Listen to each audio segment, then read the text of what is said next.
Pick up whatever is nearest you, a mug or a phone or a stone, and feel it press down into your hand. That weight seems like the plainest fact in the world, just the amount of stuff that happens to be there. But almost none of that weight is stuff in the way you picture it.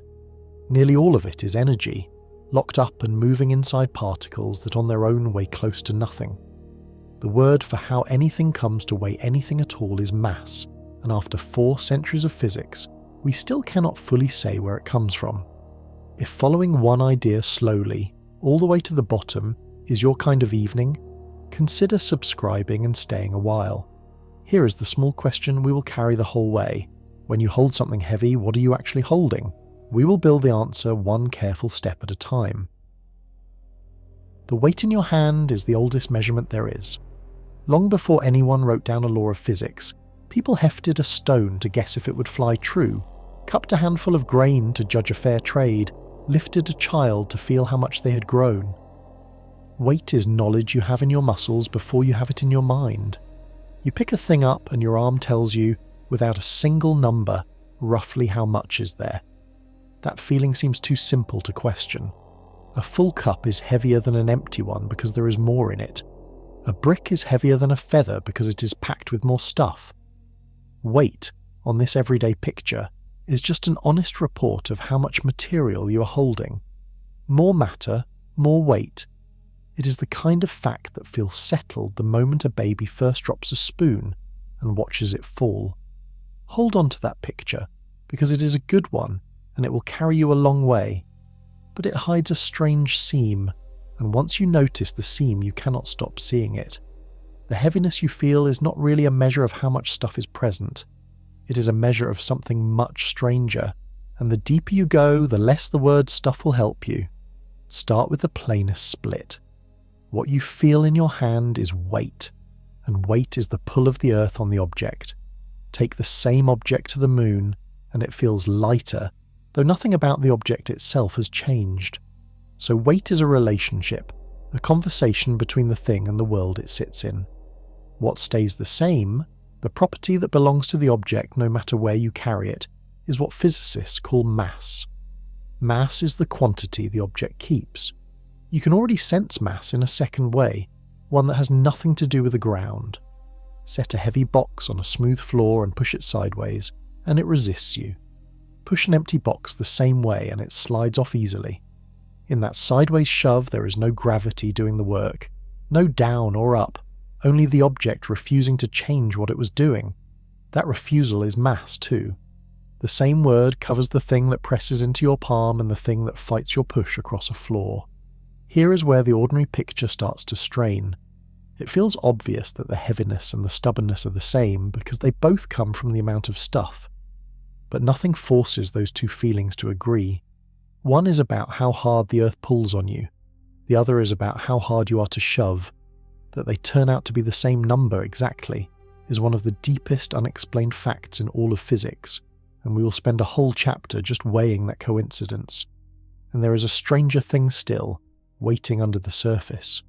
When we finally take an object apart, down past the molecules and the atoms and into the particles inside them, the stuff nearly vanishes. The particles that make you weigh what you weigh are, most of them, almost weightless on their own. Your heaviness is built out of things that have hardly any heaviness of their own. Where the weight actually comes from is a question that took 400 years to even ask properly, and part of it is still open today. So keep the mug or the stone in your hand a moment longer. That simple pressure is the whole mystery in miniature. To understand it, we have to slow down and separate the two feelings hiding inside it, starting with the one you notice every time you try to move something that does not want to be moved. Push a stalled car and you learn something about the world that no equation can teach us directly. For the first moment, nothing happens. You lean in, your shoes scrape, and the car simply ignores you. Then, slowly it gives, and once it is rolling, it seems almost eager, carrying on even after you ease off. The hard part was never keeping it moving. The hard part was the change, the shift from still to moving, and back again. That resistance to change is the truest face of mass, and it has a name that fits it well. Physicists call it inertia, from a Latin word for laziness or idleness. A thing with inertia would rather keep doing exactly what it is doing. If it sits still, it wants to stay still. If it moves, it wants to keep moving in a straight line at a steady speed. Left alone, a thing simply continues, and it takes a push, a force, to talk it out of that. Galileo Galilei was the first to see this clearly in the early 1600s by imagining away the friction that hides it. Roll a ball down one ramp and up another, and it climbs nearly as high as it started. Make the second ramp gentler, and the ball rolls farther to reach that same height. Flatten it out completely, he reasoned, and the ball would never find its height again, and so it would roll forever. Nothing keeps a moving thing moving. It simply does not stop unless something stops it. Isaac Newton took that insight and made it exact. In 1687, in the book we now call the Principia, he wrote down how force, mass and motion fit together. A force applied to an object changes its motion, and the change is called acceleration, which just means any speeding up, slowing down, or turning. Newton's law says the force equals the mass times the acceleration. In plain words, the same push produces less change in a heavier thing. Sit with that relationship because it defines mass in a way that never once mentions weight or gravity. Take two objects and give each the very same push and measure how much each one speeds up. The one that speeds up less has more mass. That is the whole definition. Mass here is simply the number that tells you how stubborn a thing is, how much it resists having its motion changed. A shopping cart and a loaded truck respond to the same shove in wildly different ways, and the ratio of those responses is the ratio of their masses. You feel this constantly, though you rarely name it. A tennis ball and a bowling ball hang side by side, both perfectly still, both weightless in the sense that nothing is pushing them. Tap each with your finger. The tennis ball darts away. The bowling ball barely stirs. You have just measured inertial mass with your fingertip. No scale required, no gravity needed. The bowling ball's unwillingness to move is the thing itself, the quantity it carries wherever it goes. This is inertial mass, the mass of stubbornness, and it is one of the two feelings we found hiding in the weight in your hand. It is about motion and resistance, about how hard a thing is to get going or to stop. Notice what it is not about. It says nothing about the earth, nothing about falling, nothing about the pull you feel when you lift a stone. By this definition, mass is a purely local, purely mechanical fact about how a thing answers a push. Which leaves the other feeling completely unexplained. Why should the thing that is hard to shove also be the thing the earth pulls hardest on? There is no reason built into Newton's law that these two should have anything to do with each other, and yet in every experiment ever done, they match to astonishing precision. That match is the coincidence we turn to next. Drop a hammer and a feather together and the hammer wins easily, and every child knows why. The feather drifts, catches the air, takes its slow time. The hammer goes straight down. It looks like a plain fact of the world that heavy things fall faster than light ones. For nearly 2,000 years, following the Greek philosopher Aristotle, educated people believed exactly that, and it seemed to match everything they saw. Galileo suspected the air was lying to them. Strip the air away, he argued, and the feather would keep pace with the hammer perfectly. He could not remove the air, so he reasoned around it and rolled balls of different weights down ramps instead, slowing the fall enough to time it. A heavy ball and a light ball released together reached the bottom together. The weight did not matter. Whatever the Earth's pull did to a falling thing, it did to all things at the same rate. This is stranger than it first sounds, so let us slow down on why. Gravity pulls harder on a heavier object. That is why the heavy object presses down on your hand more. So you might expect the heavier object, feeling a stronger pull, to fall faster. But the heavier object is also more stubborn. It has more inertia, and so it resists being sped up by exactly the same factor. The stronger pull and the greater stubbornness cancel precisely, and everything falls at the same rate. Look closely at that cancellation. because it depends on a coincidence we have no right to expect. The pull of gravity depends on one kind of mass, the kind that responds to the Earth, which we can call gravitational mass. The resistance to being sped up depends on the other kind, inertial mass, the stubbornness from the last chapter. For the full rates to match for every object, these two masses must be in the same ratio for every object, always. A lump of lead, a drop of water, a spark of gold, all must have their gravitational mass and their inertial mass locked in the same proportion. Nothing in the theory demands it. Newton's law of gravity and Newton's law of motion are separate statements about separate things. In the first, mass is the source of a pull. In the second, mass is the measure of stubbornness. You could imagine a universe where a substance is very heavy but easy to shove, or very light but hard to move. In such a universe, different materials would fall at different rates, and a lead ball would outrun a wooden one in the vacuum. We do not live in that universe. Here, every substance falls in perfect lockstep. The astronauts of Apollo 15 tested this on the airless surface of the Moon in 1971. Commander David Scott held a geologist's hammer in one hand and a falcon feather in the other, let them go together, and they struck the grey dust at the same instant in front of the cameras. On Earth, the air had hidden the truth for millennia. On the Moon, with no air to slow the feather, Galileo's claim stood plain for everyone to see. Newton himself was uneasy about this match, and tested it as best he could with pendulums, swinging bobs of different materials and finding the same period every time, which is another way of saying the same ratio of the two masses. Later experimenters would push that agreement far past what Newton could reach. But Newton had no explanation for it. In his physics, it was simply a fact, an unexplained equality sitting quietly at the base of everything, gravitational mass and inertial mass, two things that should have no reason to agree, agreeing exactly. Someone would eventually take that quiet coincidence and treat it not as an accident but as a clue.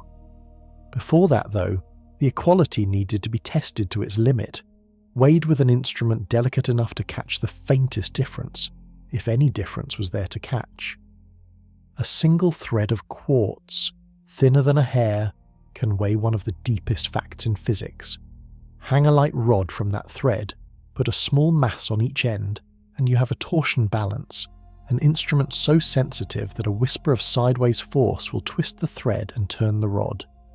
The twist can be read against a scale by bouncing a beam of light off a tiny mirror on the thread, so the faintest turn becomes a visible slide of light across a wall. With a device like this, you can compare forces far too small for any ordinary scale. Baron Laurent Outweighs, a Hungarian physicist, spent decades near the turn of the 20th century turning this instrument on the coincidence Newton had left unexplained. His idea was quiet and clever. The Earth pulls every object down by gravity, the pull that depends on gravitational mass, but the Earth is also spinning, and that spin flings every object very slightly outward, a tiny effect that depends on inertial mass, on stubbornness against being pulled into a circle. If gravitational mass and inertial mass were even slightly different for different materials, the balance between these two effects would differ too, and the rod would feel a faint twist toward one side. So Outweighs hung different materials on the two ends, wood and platinum, copper and water, glass and brass, and watched for the smallest turn of the thread. He found nothing. Whatever he placed on the balance, the two kinds of mass stayed locked in the same ratio, and the thread hung still. He pushed the precision to about 1 part in a billion, meaning the two masses agreed to 9 decimal places for every material he tried. It was one of the most exacting measurements anyone had ever made, and its result was a flat, resounding sameness. That sameness could have stayed a curiosity, a very precise footnote. Instead, it became the seed of a new theory of gravity in the hands of Albert Einstein. Einstein looked at the perfect equality of the two masses and refused to call it a coincidence. He decided it was telling us something true about the nature of gravity itself, and he built that decision into a principle. The idea came to him, he later said, as the happiest thought of his life. Picture a person falling freely, a painter dropping from a roof, he imagined, though we can soften the image to someone floating in a windowless box far out in space. If that box is pulled by a rocket at just the right rate, the person inside feels a pull toward the floor exactly like gravity. Standing in the box, you could not tell whether you were being pulled by a planet or accelerated by an engine. The two situations feel identical, from the inside, in every way. This is the equivalence principle, and it rests entirely on the equality Outweighs had measured. Gravity and acceleration feel the same because gravitational mass and inertial mass are the same. If they were different, you could tell them apart. You could do an experiment inside the box, watch two materials fall, and catch them falling at different rates, and know a planet was near. Because the two masses are equal to 9 decimal places and beyond, no such experiment works. Gravity and acceleration are, for a small enough box, truly indistinguishable. From this single seed, Einstein grew general relativity. His picture of gravity not as a force, but as the shape of space and time, with falling objects simply following the straightest available path. The coincidence Newton could not explain became the foundation of a whole new theory. And yet notice what still has not been answered. We now know the two masses are equal, and we have built gravity on that equality. But we still have not said what mass is, or where it comes from. For that, we need a different revolution and a very short equation. In 1905, a 26-year-old clerk in a Swiss patent office published a paper so short it reads almost like an afterthought. Albert Einstein had already, that same year, explained the jittering of pollen grains and the puzzle of light knocking electrons off metal. Now, in a few pages, he asked a question that sounds almost naive. Does the inertia of a body depend upon its energy content? His answer rearranged what mass even means. His answer was yes, completely, and it can be written in 5 symbols that nearly everyone has seen, and few have been told the meaning of. Energy equals mass times the speed of light squared. E equals mc squared. The speed of light is enormous, about 300 million meters every second, and squaring it gives a truly gigantic number. That huge number is the exchange rate between mass and energy, and it says that a tiny amount of mass is worth a colossal amount of energy. Read the equation slowly, because its plain meaning is easy to miss under its fame. It does not only say that mass can be turned into energy, like fuel into fire. It says something stronger and stranger. Mass and energy are the same thing, measured in different units, the way a distance can be given in miles or in kilometers and still be the one distance.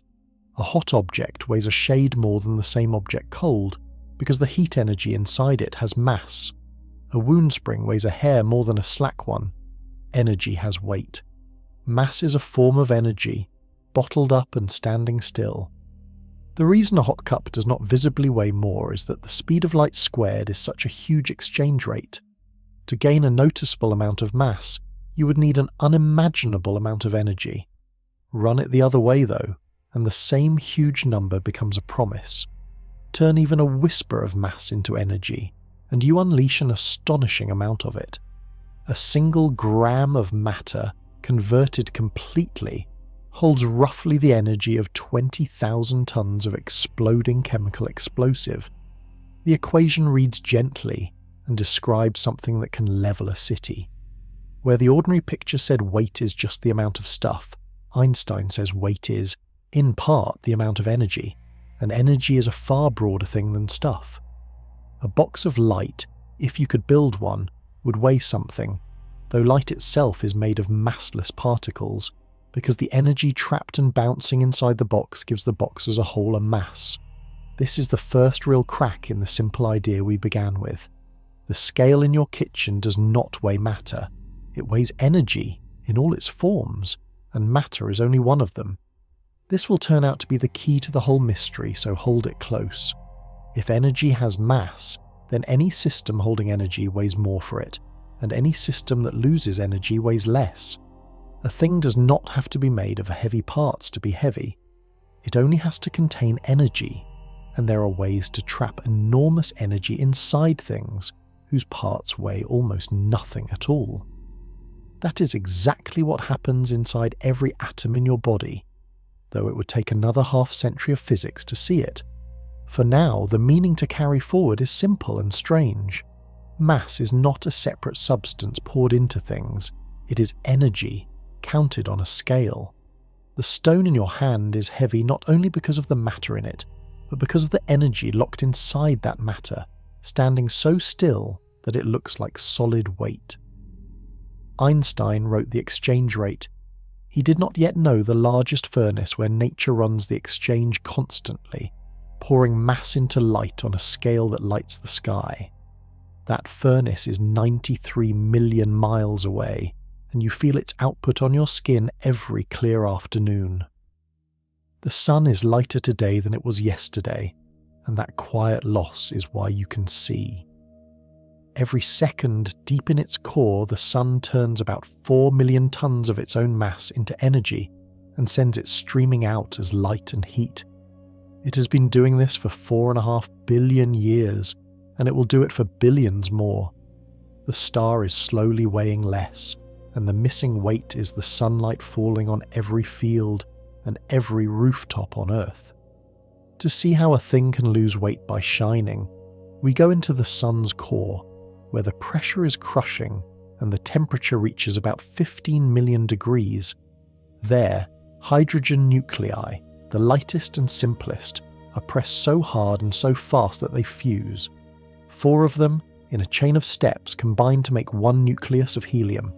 This is nuclear fusion, the joining of small nuclei into a larger one, and it is the engine of every star. Now weigh the ingredients and the product carefully, because here is the whole secret. Take the 4 hydrogen nuclei that went in and put them on one side. Take the single helium nucleus that came out and put it on the other. The helium is lighter. It weighs a little less than the 4 pieces that made it, by about 7 parts in 1,000. Some mass has gone missing in the joining. It did not leak away as a particle. It left as energy, exactly as Einstein's equation says it must, and that energy is the sunlight. The missing mass has a name, and it is the key idea of this chapter. When particles bind together into a system, the bound system weighs less than its separate parts, and the difference is called the binding energy. To pull the helium nucleus back apart into its pieces, you would have to put that energy back in. The parts, bound, sit in a kind of energy well, and climbing out of the well costs energy, so the bound thing is lighter than the free parts. Binding makes things lighter. Breaking them apart makes them heavier, by adding energy back. This inverts something you might have expected. You might think that sticking things together should add up their weights. Plainly, 4 hydrogens making a helium of the same total mass. Instead, the act of binding releases energy, and by releasing energy, the bound system loses mass. A helium nucleus is real, solid, and slightly lighter than its ingredients, and the difference is out here warming your face. The numbers are almost unbelievable, so let us anchor them. The sun converts 4 million tons of mass to energy every second, yet it is so vast that in all its billions of years, it has spent less than 1% of itself this way. Its total mass is around 2,000 trillion tons, a 2 followed by 27 zeros in kilograms. Against that, 4 million tons a second is a slow trickle from an ocean. The furnace is enormous, and it burns with astonishing patience. There is a deep lesson hiding in this stellar bookkeeping, one that points straight at the heart of our mystery. The sun shows that binding energy is not a small correction. It is a real, weighable part of a system's mass, large enough to power a star for the age of the Earth. If binding energy can subtract meaningfully from mass out here, then perhaps, somewhere, binding energy can be most of a thing's mass. Perhaps the weight of ordinary matter is not the weight of its parts at all, but the energy holding those parts together. To test that idea, we have to go smaller than the nucleus that the sun builds.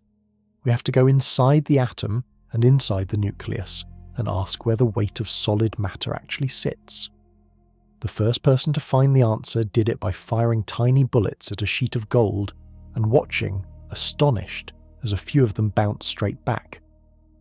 At the University of Manchester, around 1909, two researchers sat in a darkened room counting tiny flashes of light, one by one, for hours. They worked for Ernest Rutherford, a New Zealand-born physicist with a booming voice and a gift for asking the sky a plain question and getting a plain answer. Hans Geiger and a student named Ernest Marsden were firing a beam of alpha particles, small fast fragments spat out by radioactive atoms, at a sheet of gold foil so thin it was nearly transparent, and watching where they landed. The expectation was gentle. At the time, the atom was pictured as a soft, spread-out thing, a smear of positive charge with electrons scattered through it like seeds in a pudding. Fire a fast alpha particle at something that's soft, and it should punch straight through, barely nudged, like a bullet through fog. Most of them did exactly that. But Rutherford asked Marsden to look for the rare particle that came back at a steep angle, almost as an afterthought, and to everyone's shock, a few of them did more than turn. A tiny fraction bounced almost straight back the way they came. Rutherford called it the most incredible event of his life. It was, he said, as if you had fired a large shell at a sheet of tissue paper and it had come back and hit you. Nothing soft and spread out could do that. To turn a fast alpha particle completely around, there had to be something small, hard, and concentrated inside the atom, something with a heavy, dense heart that the alpha particle occasionally struck head-on and rebounded from. From the pattern of bounces, Rutherford worked out the picture we still carry today. Almost all the mass of an atom, and all of its positive charge, sits in a tiny central lump he called the nucleus. Around it, at a great distance in relative terms, the light electrons circle. The atom is mostly empty space. The nucleus is unimaginably small compared to the atom around it, a marble in the middle of a stadium, with the electrons out at the far seats. Let that emptiness sink in, because it changes how you see the solid world. The chair you're sitting on is almost entirely nothing. If you scaled a single atom up so its nucleus were the size of a marble on the field, the nearest electron would be roughly 100 meters away, and everything in between would be empty. The floor feels solid only because the electrons of its atoms push back against the electrons of your feet, not because there is much substance there.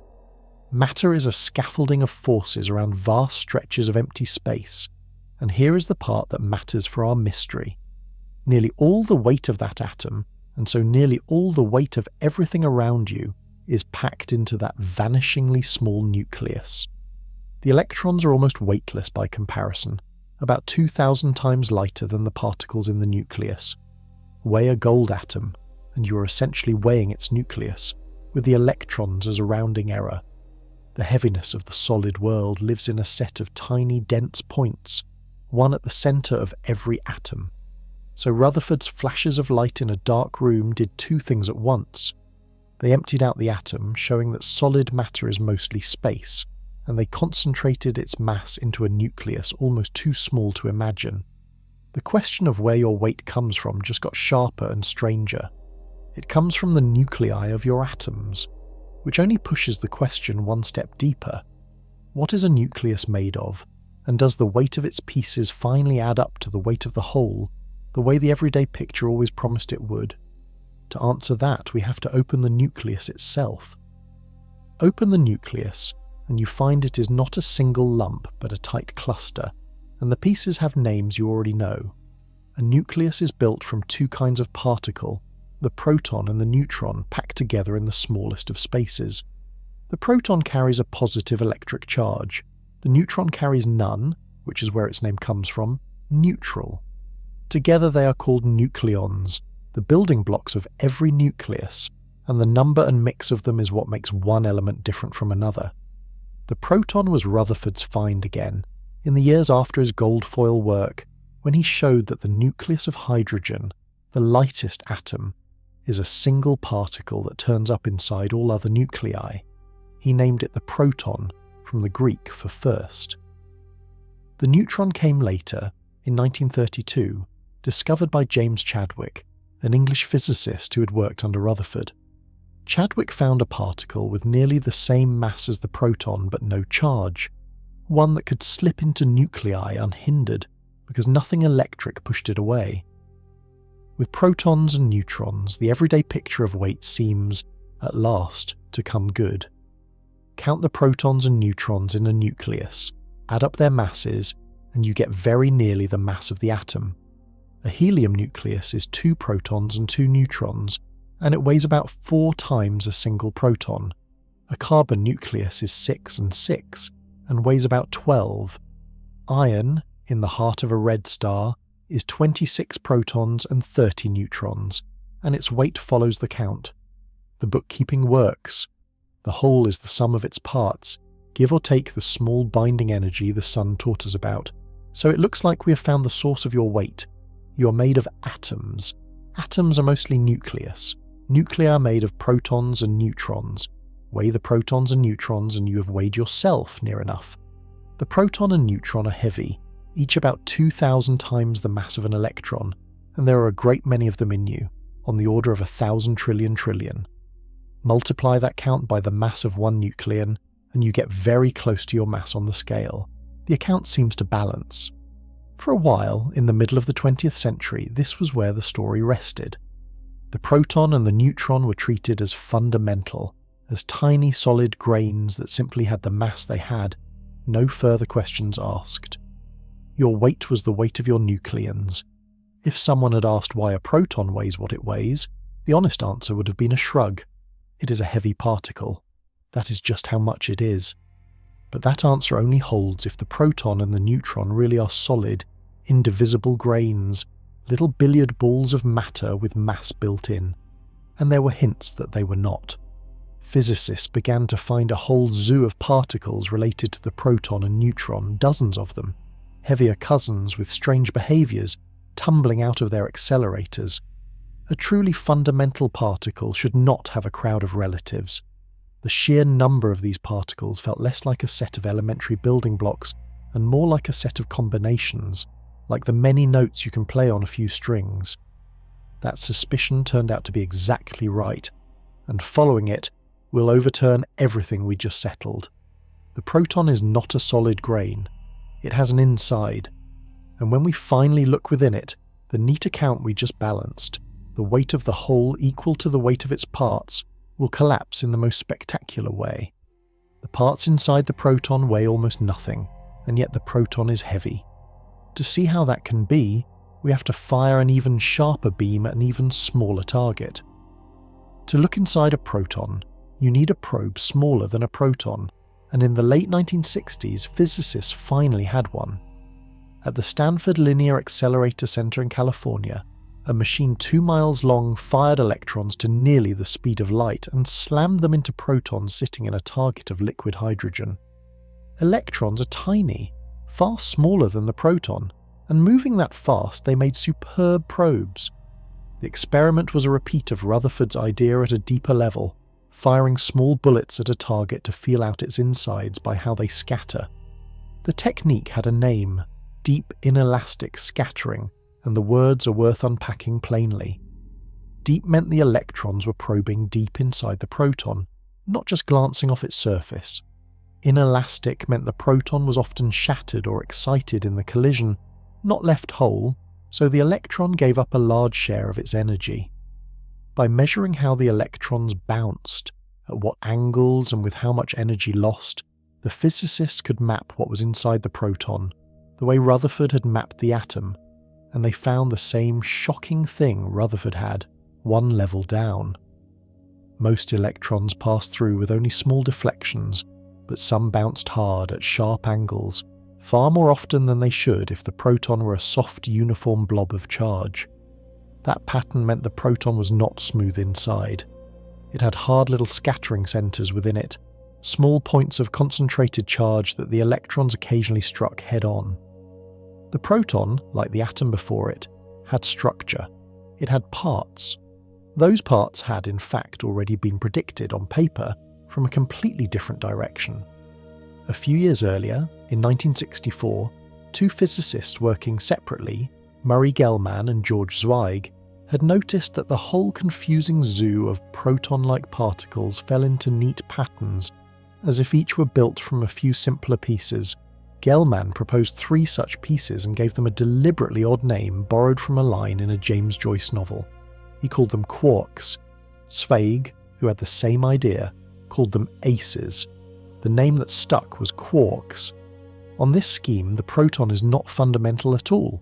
It is made of 3 quarks bound together, 2 of one type called up quarks, and 1 of another type called a down quark.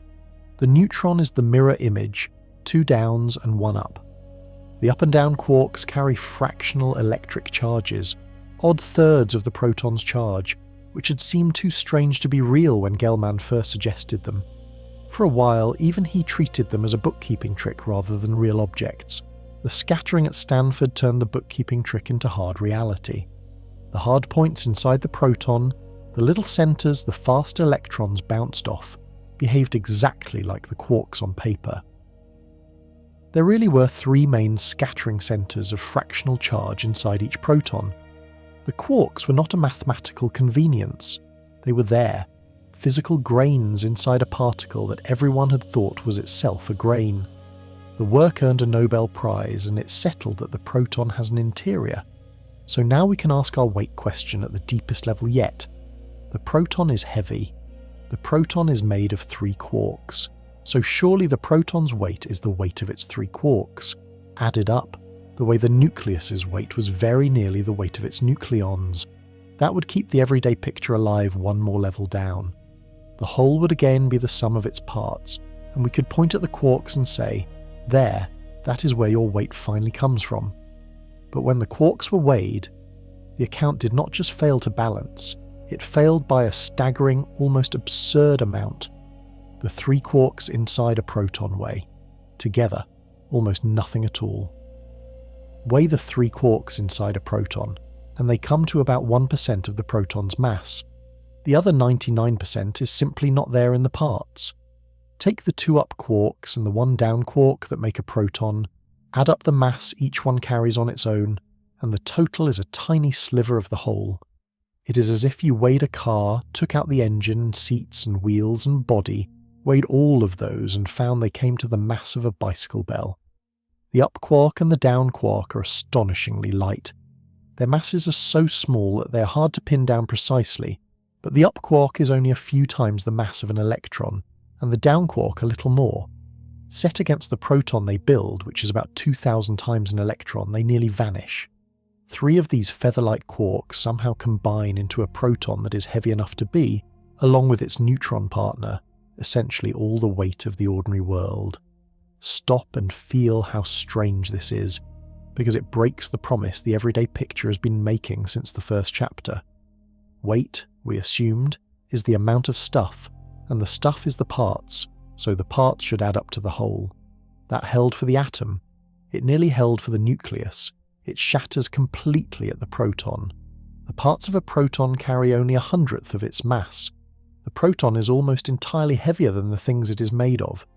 This is not a small discrepancy to be tidied up with a correction, the way the sun's binding energy shaved a fraction of a percent off a helium nucleus. This is the opposite situation, blown up enormously. In the sun, binding energy subtracted a little mass. In the proton, something is adding almost all the mass, building a heavy particle out of nearly weightless pieces. The direction has flipped, and the size has exploded. 99% of the proton's weight, and so 99% of your weight, is unaccounted for by its material parts. You are, in the most literal sense, almost entirely not made of the stuff you're made of. Your body's weight is the weight of its atoms, which is the weight of their nuclei, which is the weight of their protons and neutrons. But the protons and neutrons are almost entirely not the weight of their quarks. Nearly all of you is some other thing, some source of mass that is not the mass of any particle you contain. The everyday feeling of holding a heavy stone rests at bottom on something that is not stuff at all. So the mystery has sharpened into a hard, specific question. Where does the 99% come from? It is not in the quarks, which are nearly weightless. It is not extra quarks hiding inside, because the scattering shows just 3 main ones doing the work. It has to be something else living inside the proton, something with no mass of its own in the ordinary sense, yet somehow supplying almost all the mass of the whole, something that binds the quarks so fiercely and stores so much energy in that binding that the energy itself weighs almost as much as everything you see. Remember the lesson the sun taught and the crack Einstein opened. Energy has mass. A system full of energy weighs more for it. If there were a force between the quarks so strong that holding them together took an immense amount of energy, then by Einstein's exchange rate that energy would show up as mass, real weight on a real scale. The proton would be heavy not because its parts are heavy, but because it is a knot of ferocious energy, tied so tight that the tension itself is what you feel when you lift a stone. That force exists. It is the strongest force in nature, and it is where nearly all of your weight is made. The force that holds the quarks together is called, without any exaggeration, the strong force, and it is the most powerful force in the universe. It is what binds quarks into protons and neutrons, and binds protons and neutrons into nuclei. Without it, no atom heavier than hydrogen could hold together, and there would be no you, no Earth, no stars. And it is inside this force, in the way it grips the quarks, that nearly all the mass of ordinary matter is made. The strong force is carried by particles called gluons, and the name is honest about what they do. They glue. Just as the electric force between charged particles is carried by photons, particles of light passing between them, the strong force between quarks is carried by gluons passing between them. But the gluons behave in a way that has no parallel in the gentler world of electricity, and that difference is the whole story of your weight. Here is the strange rule at the heart of it. The electric force gets weaker as charges move apart, fading with distance the way a magnet's pull fades when you pull it from the fridge. The strong force does the reverse. As two quarks move apart, the force between them does not fade. It stays strong, and in a sense grows, as if the quarks were joined by an elastic band that pulls harder the more you stretch it. Try to separate two quarks, and you're fighting a tension that refuses to let go, storing more and more energy the farther you pull. That stored energy is the answer we have been chasing. The space between the quarks inside a proton is not empty.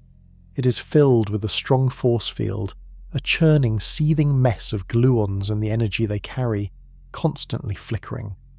That field holds an immense amount of energy of pure binding and motion, with no material parts of its own. And by Einstein's exchange rate, that energy has mass. The energy stored in the strong force field inside the proton is where 99% of the proton's weight comes from. So we can finally say it plainly. Your weight is mostly the energy of the strong force. When you lift a stone and feel it press into your hand, almost all of what you feel is not the heaviness of tiny grains of matter. It is the energy of the fields that bind those grains, energy so intense that it weighs more than the grains themselves by a factor of 100. The proton is a tiny roaring storm of the strong force, and its weight is the weight of the storm. Physicists have a striking name for this. They call it mass without mass. The proton has mass, real, weighable mass, and yet it is built almost entirely from things that have no mass. The energy of massless gluons and the nearly massless quarks caught in their field. Mass, the property that felt so solid and material at the start, turns out at this level to be energy in disguise, the energy of a force so strong it can dress up empty binding as solid weight. This has been checked, not just argued. Using the theory of the strong force called quantum chromodynamics and enormous computer simulations that grind through the seething field on a grid, physicists have calculated the mass of the proton from the strong force alone. The answer comes out right, matching the measured mass to within a few percent, with the quark masses contributing only their small share. The 99% really is the field energy, and we can compute it. So the everyday picture has been turned completely inside out. Weight is not stuff. Weight is mostly bound energy, the tension of the strongest force in nature. But this raises a sharp new puzzle. If the strong force pulls harder the more you stretch it, and never lets a quark go free, then why has no one ever caught a single quark on its own, out in the open, to weigh it directly? No one has ever seen a lone quark, and no one ever will, and the reason is written into the strange elastic force we just met. Quarks always come bound together, 3 in a proton or neutron, or in pairs of other particles, never alone. Fire the most powerful beam you can at a proton, try to knock a single quark clean out of it, and you will fail every time, not because your beam is too weak, but because of what happens when you pull. This permanent imprisonment has a name. Physicists call it confinement. To see why confinement happens, return to the picture of the elastic band. Between 2 quarks, the strong force acts like a stretched band, or better, like a taut tube of pure field energy running from one to the other. Pull the quarks apart and you stretch the tube, and stretching it costs energy, more and more the farther you pull. With an ordinary band, eventually it snaps, and you're left holding 2 loose ends. The strong force field snaps too, but what happens at the snap is the key to everything. When the tube of field energy is stretched far enough, it holds so much energy that, by Einstein's exchange rate, there is enough there to make new particles. The energy in the stretched field converts into a fresh quark, and its mirror image partner, an antiquark, appearing right at the break. So the tube does not leave you with a naked quark on each end. It leaves you with new quarks capping the broken ends, and you end up with 2 bound particles instead of 1, never with a lone quark in your hand. Pull harder, put in more energy, and you simply make more particles. You never get one on its own.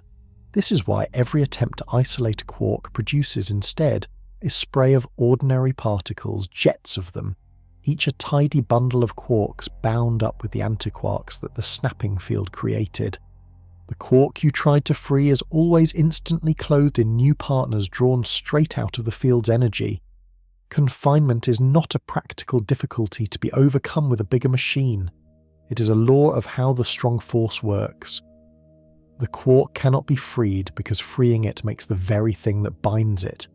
And notice what this does to our idea of mass, one more turn of the same screw. The energy you pour in trying to separate the quarks does not free them. It becomes new matter, new particles with their own mass.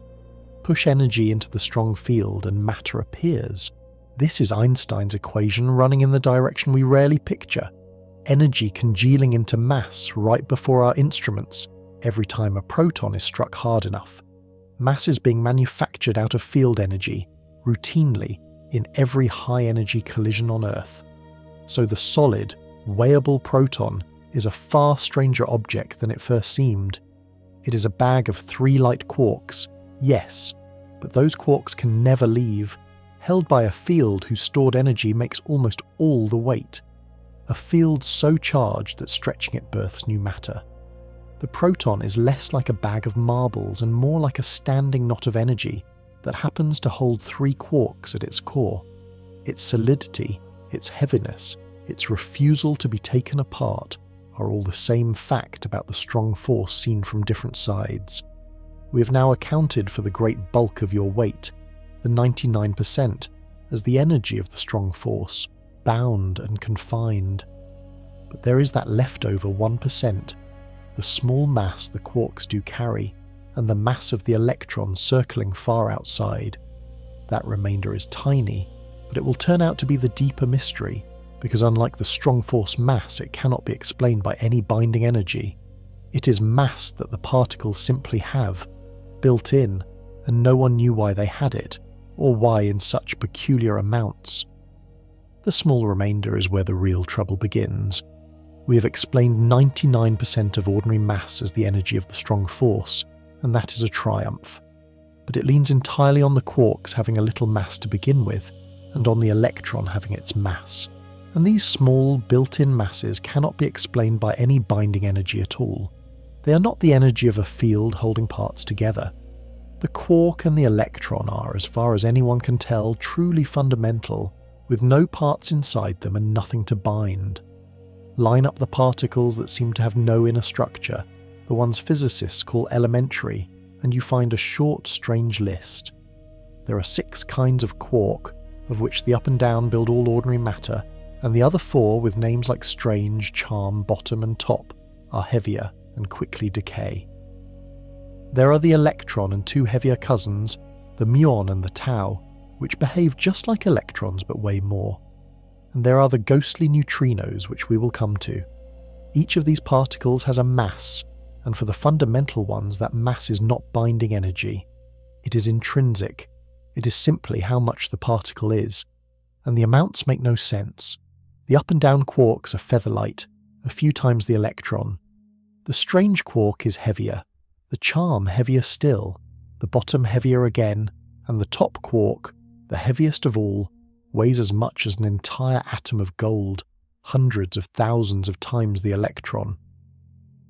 The same kind of particle, a quark, comes in 6 versions whose masses climb across an enormous range for no reason anyone can see. The electron, muon and tau do the same, 3 copies of the same thing at wildly different weights. There is no pattern that predicts these numbers. If you knew the mass of the electron, nothing in the theory would let you calculate the mass of the muon, or the top quark, or the down quark. They are not derived from anything deeper.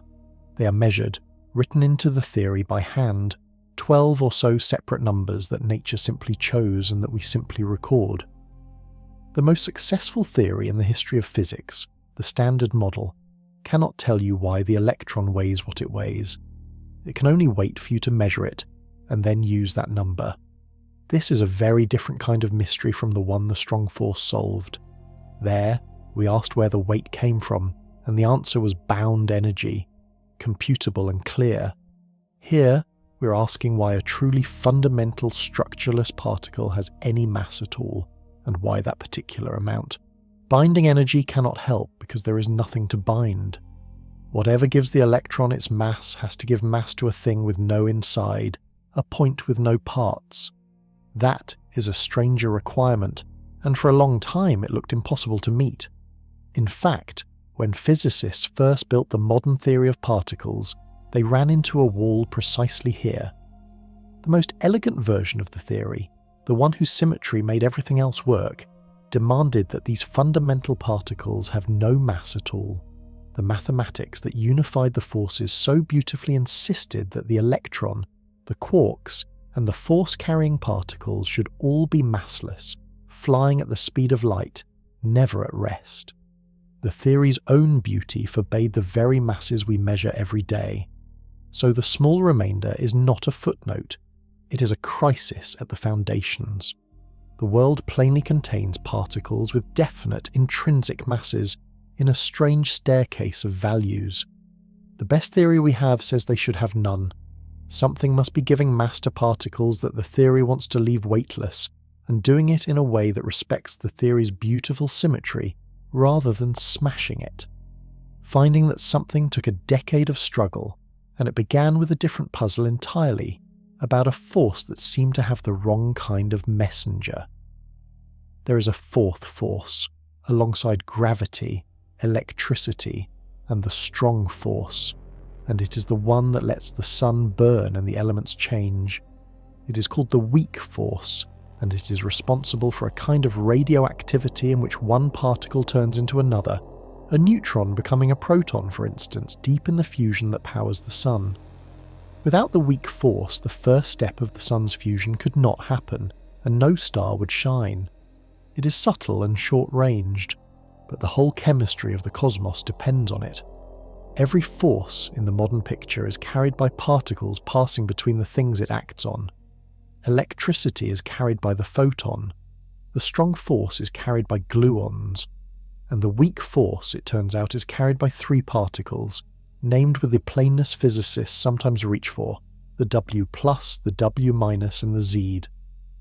When one particle exerts the weak force on another, one of these carriers passes between them, just as a photon passes to carry the electric force. But the weak force has a peculiar feature that sets it apart, and this feature is a clue. It is weak and it is short-ranged, reaching only across distances far smaller than a proton. A force's range is tied to the mass of its carrier. The photon has no mass, and so the electric force reaches across the entire universe, from distant stars to your eye. If a force's carrier is heavy, the force it carries dies away quickly, confined to a tiny reach. The weak force's tiny range meant its carriers had to be heavy, very heavy, and heavy they are. When the W and Z particles were finally produced and measured at the European laboratory CERN in 1983, they turned out to weigh nearly 90 times as much as a proton, as much as a whole atom of a middling element, packed into a single fundamental particle. They are among the heaviest particles known. Their great mass is exactly why the weak force is weak and short-ranged, choking the force down to the smallest of distances so that it barely reaches beyond the inside of a nucleon. Here is the crisis. The theory that describes the weak force and unites it beautifully with electricity into a single electro-weak force is a theory of the same elegant kind we met before, built on a deep symmetry. And that symmetry, to work, demands that all the force carriers be massless, like the photon. The mathematics that so gracefully joined the weak force to electricity insisted that the W and Z should weigh nothing at all, should fly at the speed of light like particles of light. The theory wanted them weightless, but they are not weightless. They are among the heaviest things we know. The most beautiful theory of the forces made a flat, confident prediction, massless carriers, and the world flatly contradicted it. Either the theory was wrong, and its lovely symmetry had to be thrown out, or something was giving mass to particles the theory wanted to leave massless, without destroying the symmetry that made the theory work. It was the same wall the electron's mass had run into, now made sharp and urgent by three specific, very heavy particles. For a while this looked like a dead end. You could not simply write the masses in by hand as an afterthought, because doing so wrecked the symmetry, and the whole theory fell apart, spitting out nonsense, infinities where there should be finite answers. The masses had to come from somewhere that left the underlying symmetry intact. The particles had to be heavy while the equation stayed, in their deepest form, as if the particles were light. That sounded like a contradiction, and solving it required a genuinely new idea, borrowed, of all places, from the physics of very cold metals. The idea that broke the deadlock came from a place no one expected, from the study of metals cooled until they lost all resistance to electricity. In certain metals chilled to near absolute zero, current flows forever without fading, a state called superconductivity. And inside a superconductor, something happens to the electric and magnetic forces that would turn out to be exactly the clue particle physics needed. A physicist named Yoichi Nambu saw the connection, and it reshaped everything. To understand it, we need a gentle idea called symmetry, and an even subtler one called hidden symmetry. A symmetry, in physics, means a situation that looks the same from different points of view. A perfect sphere looks identical however you turn it, so it has a lot of symmetry. A ball balanced on the very tip of a hill sits at a perfectly symmetric point, with every direction around it the same. The laws that govern the particles have symmetries like this built in, deep balances that make the theory beautiful and make the forces fit together. Now picture that ball on the hilltop, at the symmetric point, and notice how unstable it is. The slightest nudge sends it rolling down, and it comes to rest somewhere on the slope, at one particular spot, in one particular direction from the top. The laws that placed it were perfectly symmetric, every direction equal. But the actual resting place is not symmetric at all. The ball has picked a direction. The symmetry is still there in the laws, but it is hidden in the outcome, broken by the particular choice the ball fell into. Physicists call this a spontaneously broken symmetry, or a hidden symmetry. This is the crucial move, so let it settle. The underlying laws can be perfectly symmetric while the actual world we live in sits at one lopsided point those laws allow. The symmetry is not destroyed. It is present in the rules but absent from the result, like the balanced hilltop still standing behind the ball that has rolled off it. You can have your beautiful symmetric theory and a plain, lopsided world at the same time, if the world has settled into one of many equally allowed resting places. Nambu, working in the early 1960s, saw that this was exactly what happens inside a superconductor, and that the same mathematics could give mass to particles. In the superconductor, the vacuum of the metal settles into a particular state, breaking a symmetry, and as a result the photon inside the metal behaves as if it has become heavy, and the magnetic force is choked to a short range.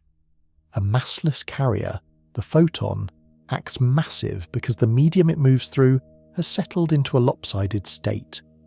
Mass, appearing from a hidden symmetry, not written in by hand. Here was the template for everything the particle physicists needed.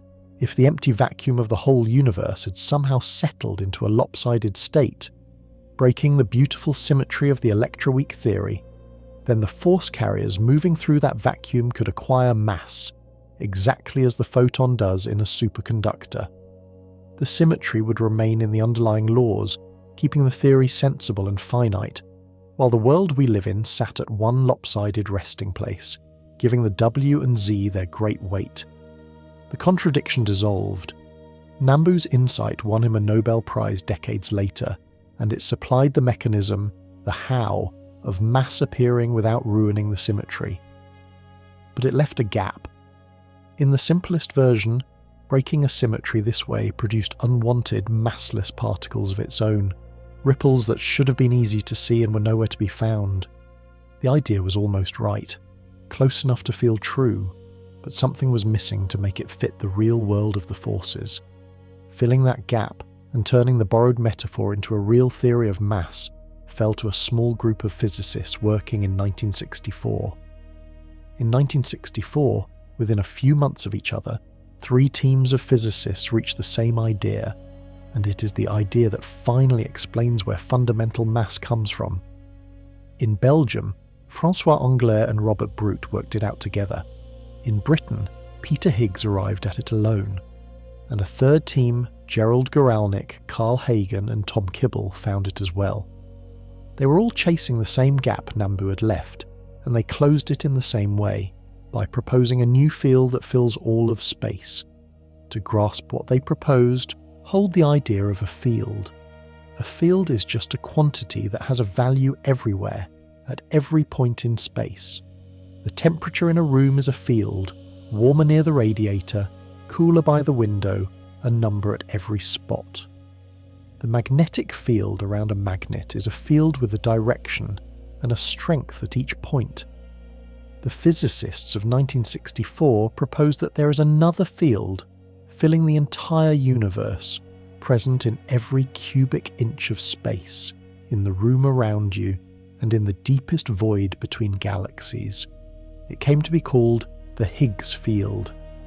Now bring back the ball on the hilltop, because the Higgs field is the ball, and the whole universe is where it rolled. Early in the universe, when everything was unimaginably hot, the Higgs field sat balanced at the symmetric point, its value 0 everywhere, the hilltop. As the universe cooled, that balanced point became unstable, and the field rolled off, settling everywhere into a lopsided resting value that is not 0. The symmetry of the laws stayed intact, but the field had chosen a resting place, and space itself was now filled, everywhere, with a Higgs field sitting at that non-zero value. This is the strange and beautiful heart of it. Empty space is not empty. Even where there is no matter, no light, nothing at all, there is the Higgs field, resting at its lopsided value, a faint uniform presence soaked through the entire universe. It is not a wind or a substance you could scoop up.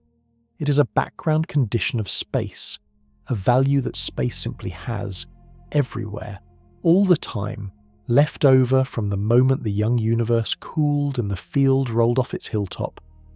And here is what that filled space does.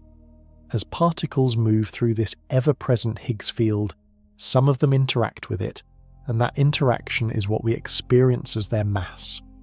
A particle that feels the Higgs field strongly is slowed by it, resists being pushed, behaves as though it is heavy.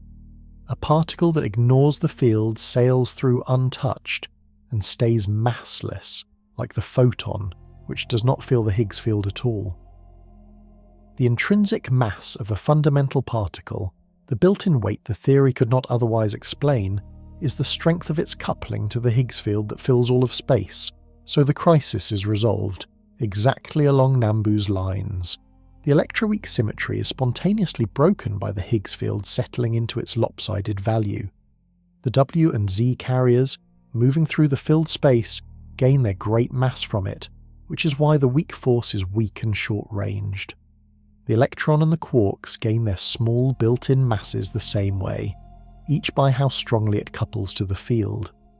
The symmetry survives in the laws, keeping the theory finite and sensible, while the filled vacuum gives the particles their weight. One field, one settling, and the missing masses appear. It was an extraordinary claim that all of space is filled with an invisible field, and that this field is the source of fundamental mass. And it made a sharp, testable promise. If the field is real, then like any field it should be able to ripple, and its ripple would be a particle we could, in principle, create and detect. The whole idea would stand or fall on whether that ripple could be found. You will often hear the Higgs field explained with a single vivid picture, and it is worth meeting that picture and then seeing exactly where it breaks. Imagine a famous person walking into a crowded room. The moment they step in, people cluster around them, and as they try to cross the room they are slowed, surrounded, harder to move than they would be in an empty hall. A person nobody recognizes crosses the same room freely. In this picture, the crowd is the Higgs field, and the clustering is how the field gives a particle its mass. The picture has a cousin, molasses. Space is imagined as filled with a thick invisible syrup, and a heavy particle is one that must push through the syrup, dragging, slowed by the resistance, while a massless particle like the photon slips through, as if the syrup were not there. Both pictures capture one true thing. Different particles feel the Higgs field to different degrees, and the ones that feel it strongly behave as though they are heavy. But now watch where both pictures strain, because the strain teaches the real physics. Molasses slows a moving thing down. Push a spoon through syrup and it drags to a stop the moment you stop pushing. If the Higgs field worked like that, everything moving through space would steadily slow and halt, and the planets would spiral into the sun. That is not what mass is. Mass is not resistance to motion. It is resistance to a change in motion, the very inertia we met at the beginning, the stubbornness of the stalled car. So the syrup is wrong in the way that matters most. A particle with mass, once moving, keeps moving forever through the Higgs field with no drag at all, exactly as Galileo's ball would roll on forever. The field does not oppose steady motion. It opposes acceleration. When you try to speed the particle up or slow it down, the coupling to the field makes that change hard, and that difficulty is the mass. The Higgs field is not a thick fluid you wade through. It is the source of the inertia itself, the reason a change of motion cost effort. The crowd picture strains for the same reason, and for a second reason worth naming. A crowd is made of people, of parts, and you might imagine the particle colliding with them one by one. But the Higgs field is not a swarm of little objects the particle bumps into. It is a smooth, uniform value present at every point, the same everywhere, with no lumps to collide with. The mass comes not from bumping through a substance, but from the particle's steady, quiet interaction with a field that is simply there, filling space at its resting value. There is a further thing the pictures hide, and it is the heart of the whole idea. The Higgs field gives mass only to the fundamental particles, the electron and the quarks and the weak force carriers, the ones with no inner parts. It does not give the proton the great bulk of its mass. That, we saw, comes from the energy of the strong force, from the confined storm of gluons.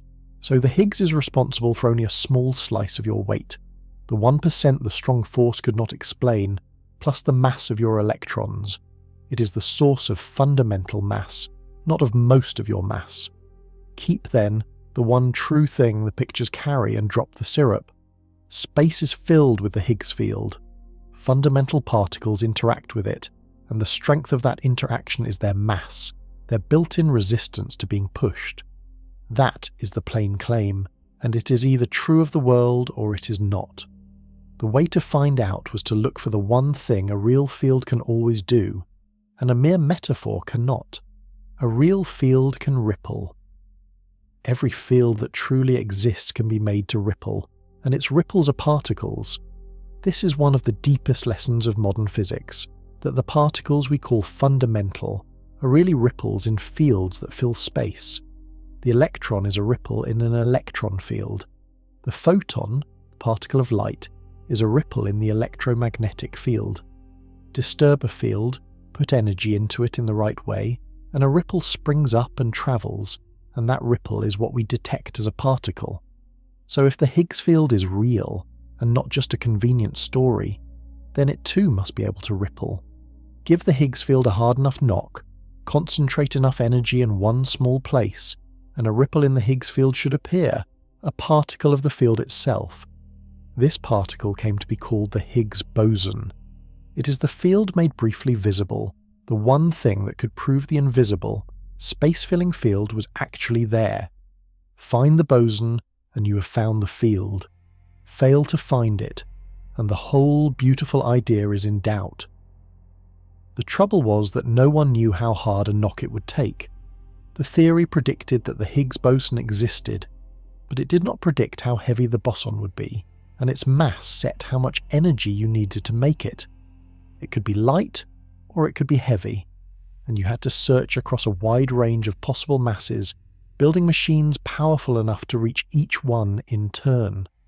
For decades the boson stayed just out of reach, its mass unknown, its existence unconfirmed, a promise the theory had made and could not yet keep. The hunt required concentrating enormous energy into a space smaller than an atom, and the only way to do that is to smash particles together at nearly the speed of light. When two protons collide hard enough, their energy can, for the briefest instant, congeal into new and heavier particles, Einstein's equation running from energy into mass. If enough energy is packed into that collision, a Higgs boson can flicker into being. But it lives for only a tiny fraction of a second before it falls apart into other particles, and you never see it directly. You see only the debris it leaves behind. That is what made the search so hard. The Higgs boson could not be caught and held.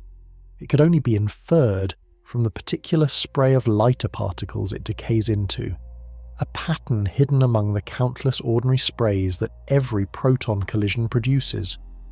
Physicists had to collide protons billions upon billions of times, sift the debris of every collision, and look for the faint statistical excess, the slight surplus of a particular pattern that a decaying Higgs would leave. It was like listening for one specific whisper in a stadium roaring with noise, by recording the roar millions of times and finding the whisper that repeated. Earlier machines came close and fell short. A great collider at CERN in the 1990s and another at the Fermilab laboratory near Chicago pushed into the lower range of possible Higgs masses and saw hints but never a solid signal. Each ruled out a stretch of masses where the boson was not, narrowing the range where it might still hide. The boson was being cornered, its possible masses squeezed from both sides, but it had not been caught, and until it was caught the origin of fundamental mass remained an unproven idea. To finish the hunt, physicists built the largest and most powerful machine humanity has ever made, a ring 17 miles around, buried beneath the border of France and Switzerland, cooled colder than deep space, designed to collide protons harder than any machine before it. Its whole purpose, above all else, was to knock the Higgs field hard enough to make it ring.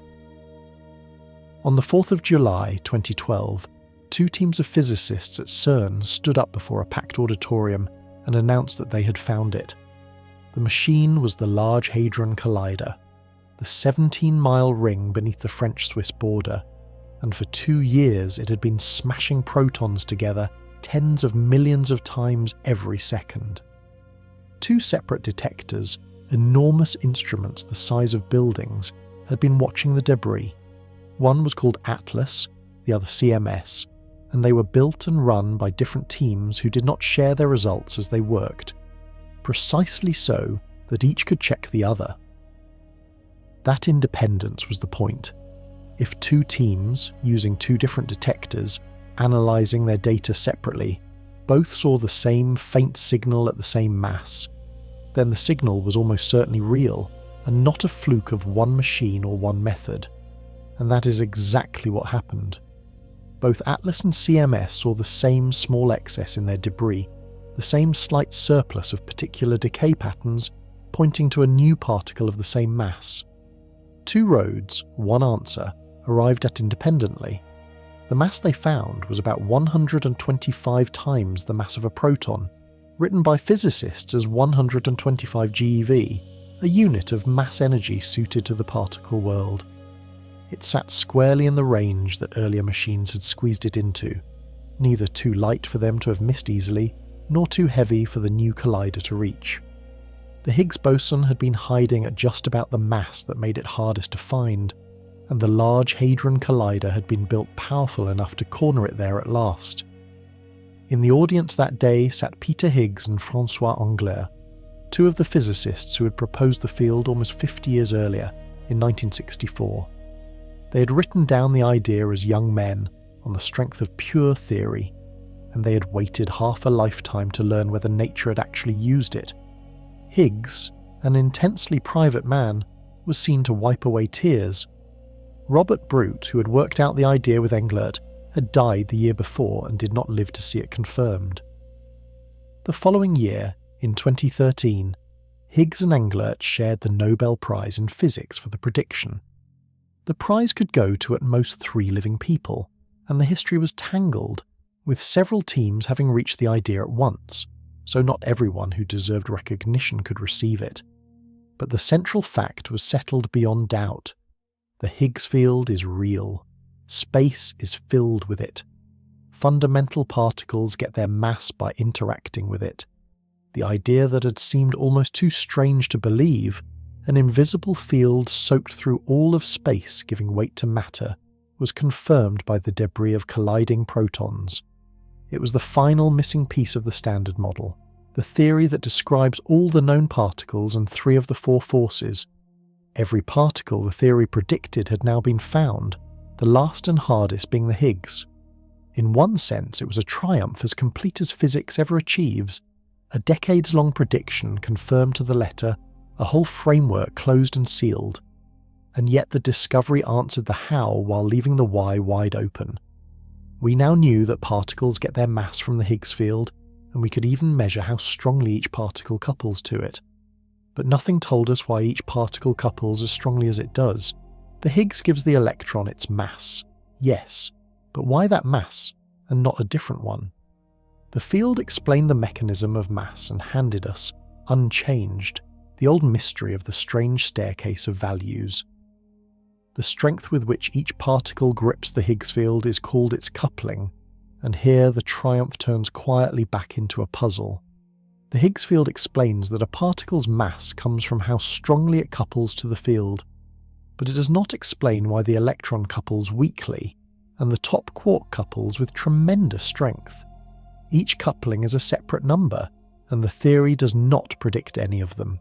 They are measured one by one and written into the equations by hand, just as the masses were before. These coupling strengths have a name, the Yukawa couplings, after the Japanese physicist Hideki Yukawa, whose earlier work on forces laid the groundwork for how such interactions are written. For each fundamental particle that has mass, there is a Yukawa coupling that sets how firmly it holds to the Higgs field, and so sets its mass. The electron has a small one. The top quark has one about 300,000 times larger, and nothing in the theory says why. You could dial any of them to a different value and the equations would still work. Nature simply chose these particular numbers, so the Higgs mechanism, for all its beauty, does not remove the arbitrariness we found in the small remainder. It relocates it. Before the Higgs, the masses were unexplained numbers. After the Higgs, the couplings are unexplained numbers, and the masses follow from them. We have learned the mechanism by which the masses arise. which is a real and deep advance, but the actual values remain a set of free choices, some 20 or so numbers that the most successful theory in physics cannot derive and can only accept. Line those couplings up in order, and the strangeness is plain. The electron, the muon, and the tau are 3 copies of the same particle, differing only in mass, and their Yukawa couplings climb steeply from one to the next. The 6 quarks do the same, from the featherlight up and down through the strange and charming bottom to the massive top. There is a ladder here, a staircase of couplings rising across an enormous range, and no rule that sets the height of any step. The theory hands us the ladder and stays silent about why its rungs sit where they do. This silence is not a small gap. It is one of the largest open questions in fundamental physics, and it has a name, the flavor problem, flavor being the physicists' playful word for the different types of quark and lepton. Why are there these particular particles, with these particular couplings, in this particular pattern? The standard model, which predicts so much with such precision, cannot answer. It is like a machine that runs perfectly once you feed it 24 numbers, but has no idea where the numbers come from, and would run just as well with different ones. There is a temptation to think the numbers must hide a pattern, some deeper rule waiting to be found that would generate the whole ladder from a single principle, the way the Higgs generated all the masses from one field. Physicists have searched hard for such a rule. They have looked for symmetries among the generations, for relationships between the couplings, for some formula that would predict the electron's coupling from the top quarks. Nothing convincing has been found.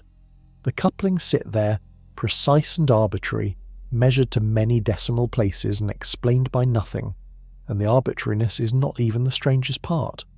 The strangest part is the sheer size of the range the couplings span, the vast distance from the lightest to the heaviest. A gulf so wide it seems to demand an explanation of its own. That gulf, and the curious fact that the particles come in 3 repeating generations, is a puzzle deep enough to deserve a closer look on its own. The gap between the lightest particle and the heaviest is almost too large to picture, and it is one of the strangest features of the world. The lightest particle with mass is one of the neutrinos, so light we cannot yet weigh it. The heaviest is the top quark, as heavy as an atom of gold. Between them, the masses of the fundamental particles spread across a factor of something like 1 trillion, a 1 followed by 12 zeros.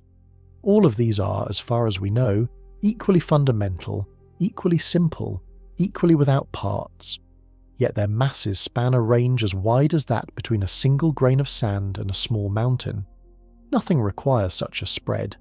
If the fundamental particles were all fairly close in mass, we might shrug and say that is just how heavy fundamental things are. But they are not close. They are flung across an immense range, with the couplings to the Higgs field arranged in this steep, wide ladder for no reason the theory can offer. A trillion-fold gap between the lightest and heaviest members of the same basic family is the kind of number that makes physicists suspect a hidden story, because sheer accident rarely produces a spread that vast. Alongside the wide spread sits a second oddity, the fact that the particles come in 3s. The electron has 2 heavier copies, the muon and the tau, identical in every way except mass. The up and down quarks have 2 heavier sets of partners, the charm and strange, then the top and bottom. It is as if nature built the whole of ordinary matter, then made 2 more complete copies of it, heavier and unstable, that play no role in everyday things and quickly decay. Physicists call these the 3 generations, and no one knows why there are 3. The first generation, the light one, is all you're made of. Every atom in your body is built from up quarks, down quarks, and electrons, the lightest members of each family. The second and third generations, the heavier copies, appear only fleetingly, in cosmic rays striking the upper air, in the collisions inside accelerators, in the first moments of the universe. They decay in tiny fractions of a second into the lighter, stable particles. The world we live in needs only the first generation. The other 2 seem, at first glance, entirely unnecessary. A famous physicist, Isidore Rabi, is said to have greeted the discovery of the muon, the first sign of a second generation, with a puzzled question. Who ordered that? It captures the mood exactly. The muon and the whole second and third generations arrived uninvited, adding copies no one had asked for and no theory had required. Decades later, we still cannot say who ordered them. The three generations are simply there, a threefold repetition built into the foundations of matter, with the masses climbing steeply across each copy. These two puzzles, the vast spread of the masses and the threefold repetition of the particles, are almost certainly linked. Two faces of the same unknown. Somewhere beneath the standard model there may be a deeper theory that explains why there are three generations, and why their masses ladder up as they do. A theory that would turn the 24 arbitrary couplings into consequences of a single principle. Finding it is one of the great unfinished tasks of physics, and no one yet knows even the shape of the answer. For most of this range, the particles at least have masses we can measure. But at the very bottom of the ladder sits a particle whose mass was long thought to be exactly zero. A particle so light and so shy that it barely interacts with anything at all. For decades, the theory said it had no mass whatsoever.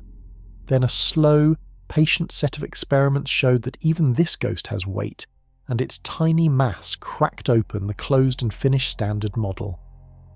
The neutrino is the faintest whisper of a particle, and for a long time the theory insisted it weighed nothing at all.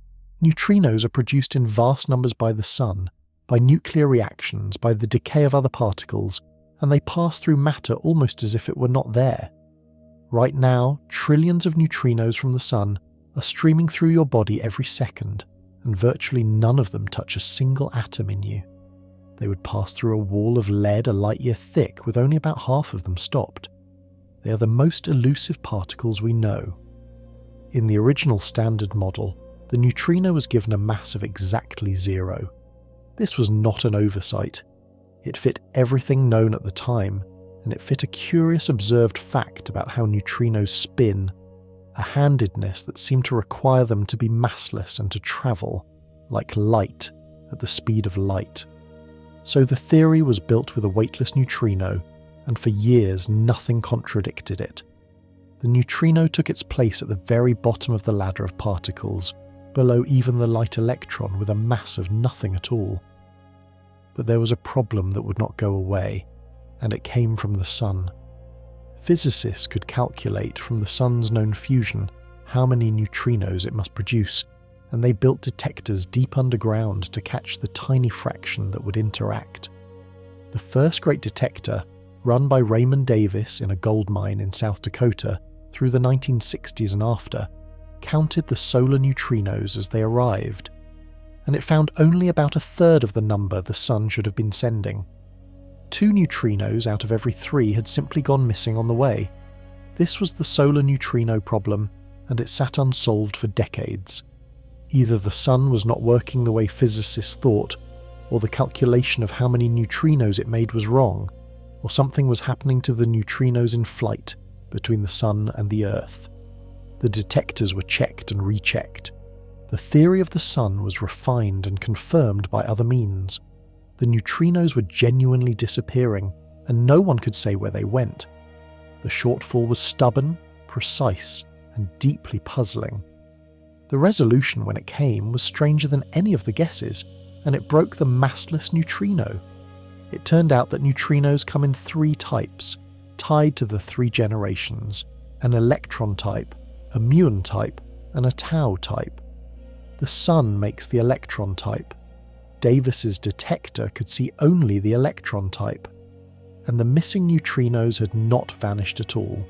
They had changed, transforming from the electron type into the other 2 types on the journey from the sun, becoming invisible to a detector tuned only for the first. This changing of type is the crack in the closed theory, because a particle with no mass cannot change in this way. The transformation, we will see, depends on the neutrino types having slightly different masses, and different masses mean the masses cannot all be zero. If neutrinos change type in flight, then neutrinos have mass. the exactly zero mass written into the original Standard Model was wrong. The most elusive particle in nature, long thought to be perfectly weightless, carries a tiny sliver of mass after all. That single fact, a neutrino mass that should not exist, is the clearest sign we have that the Standard Model, for all its triumphs, is not the final word. It is a finished theory with a hole in it, a hole shaped exactly like the mass of a neutrino. To understand how the changing proves the mass and how the missing solar neutrinos were finally caught in the act, we have to follow the ghost as it shifts from one form to another in flight. To catch a neutrino changing its type, physicists went to extraordinary lengths, building vast detectors deep beneath mountains and inside old mines, shielded from every other particle so that only the ghostly neutrinos could reach them. The most famous sites under a mountain in Japan, a tank holding 50,000 tons of ultra-pure water, its walls studded with thousands of light sensors, watching in the dark. It is called Super Kamiokande. When a neutrino, very rarely, does strike an atom in the water, it makes a faint cone of blue light, and the sensors catch it, and from that flash the physicists can tell what kind of neutrino it was, and roughly where it came from. In 1998, Super Kamiokande found the first clear proof that neutrinos change type. It watched neutrinos created when cosmic rays strike the upper atmosphere, which arrive from all directions, some from the sky overhead and some from below, having passed all the way through the Earth. The ones that travelled farther, up through the whole planet, arrived in the wrong proportions, as if some had changed type during the longer journey. The amount of change depended on the distance travelled, exactly as it should if the neutrinos were oscillating from one type to another as they flew. This shifting back and forth between types is called neutrino oscillation, and its logic is subtle but its consequence is sharp. A neutrino oscillates only if its different types have slightly different masses. If all three types had exactly the same mass, or all had zero mass, no oscillation could occur. So the very fact of oscillation, of a neutrino leaving as one type and arriving as another, is direct proof that neutrinos have mass, and that the three types weigh slightly different amounts. The changing is the weighing. To change type is to have mass. A few years later, a second experiment closed the case on the missing solar neutrinos. In a deep mine in Canada, a detector called SNO, the Sudbury Neutrino Observatory, was built with a clever trick. It used heavy water, a form of water that let it detect not only the electron-type neutrinos from the Sun, but also, separately, the total of all three types together. And when SNO added up all three types, the total matched the Sun's predicted output exactly. The electron neutrinos alone were only a third, just as Davis had found. But the missing 2/3 were there, transformed into the other types. This was the resolution of a 30-year mystery, and it was decisive. The Sun was working exactly as physicists thought. It made the predicted number of neutrinos. Those neutrinos then oscillated on the 8-minute journey to Earth, arriving as a mix of all three types, so a detector looking for only one type saw only a third. SNO caught the full mix and found nothing missing. The solar neutrino problem was not a problem with the Sun or the calculation. It was neutrinos revealing through their disappearance and reappearance that they have mass. For these discoveries, the leaders of Super Kamiokande and SNO shared the Nobel Prize in Physics in 2015. The finding was profound not because the neutrino mass is large, but because it is not zero, and the Standard Model had firmly said it should be. A single tiny mass, far too small to have been guessed, punched a permanent hole in the finished theory, and proved there is physics beyond it. And the neutrino's mass is not merely small, it is fantastically, almost unbelievably small, at least 1,000,000 times lighter than the electron, which was already the lightest of the ordinary particles. Such extreme lightness is its own riddle.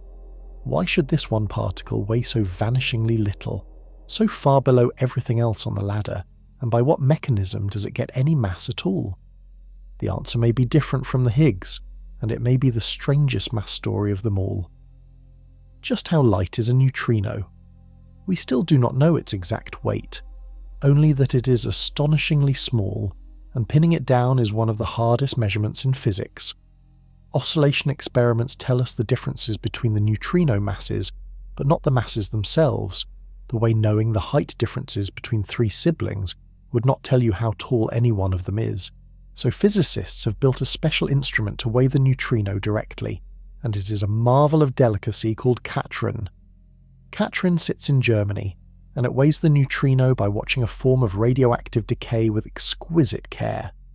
When a certain heavy form of hydrogen decays, it throws out an electron and a neutrino together, sharing a fixed amount of energy between them. If the neutrino has mass, then making it costs a little energy by Einstein's exchange rate, and that missing energy is subtracted from the electron. By measuring the most energetic electrons with extraordinary precision, Katrin can detect the tiny energy shortfall the neutrino's mass leaves behind. So far it has only tightened the limit, showing the neutrino is lighter than about 1 part in 500,000 of the electron, and the true value lies somewhere below that. Why is it so light? Here the Higgs mechanism runs into trouble. If the neutrino got its mass the ordinary way, by coupling to the Higgs field like the electron does, then its coupling would have to be fantastically tiny, millions of times weaker than the electrons, for no reason at all. That would only deepen the flavour puzzle. So many physicists suspect the neutrino gets its mass by a different route entirely, one that naturally explains why it is so small, and the leading idea has a memorable name and a beautiful logic. The idea is called the seesaw mechanism, and it works just as its name suggests. Imagine that alongside the familiar light neutrino, there exists a partner neutrino that is extremely heavy, far heavier than anything we have seen. The two are linked, and like the two ends of a seesaw, when one is pushed very high, the other is pushed very low. The greater the mass of the hidden heavy partner, the smaller the mass of the neutrino we see. The near weightlessness of the ordinary neutrino would then be a direct consequence of the enormous mass of its hidden partner, the small following naturally from the large. The seesaw idea is elegant, and it hints at new physics at energies far beyond any machine we can build, since the heavy partner would be too massive to make directly. But it depends on a deep question about the neutrino's nature that is still unanswered. The neutrino might be its own antiparticle, a possibility named after the physicist Ettore Majorana, or it might be distinct from its antiparticle, like every other matter particle, in which case it is called a Dirac particle, after Paul Dirac. Which one it is changes everything about how it gets its mass. To find out, physicists are hunting for an incredibly rare event, a special kind of radioactive decay that can only happen if the neutrino is its own antiparticle. It has never been seen. If it is ever found, it would prove the neutrino is a Majorana particle, would support the seesaw idea, and would mean the neutrino gets its mass in a way no other particle does, a way tied to the deep difference between matter and antimatter.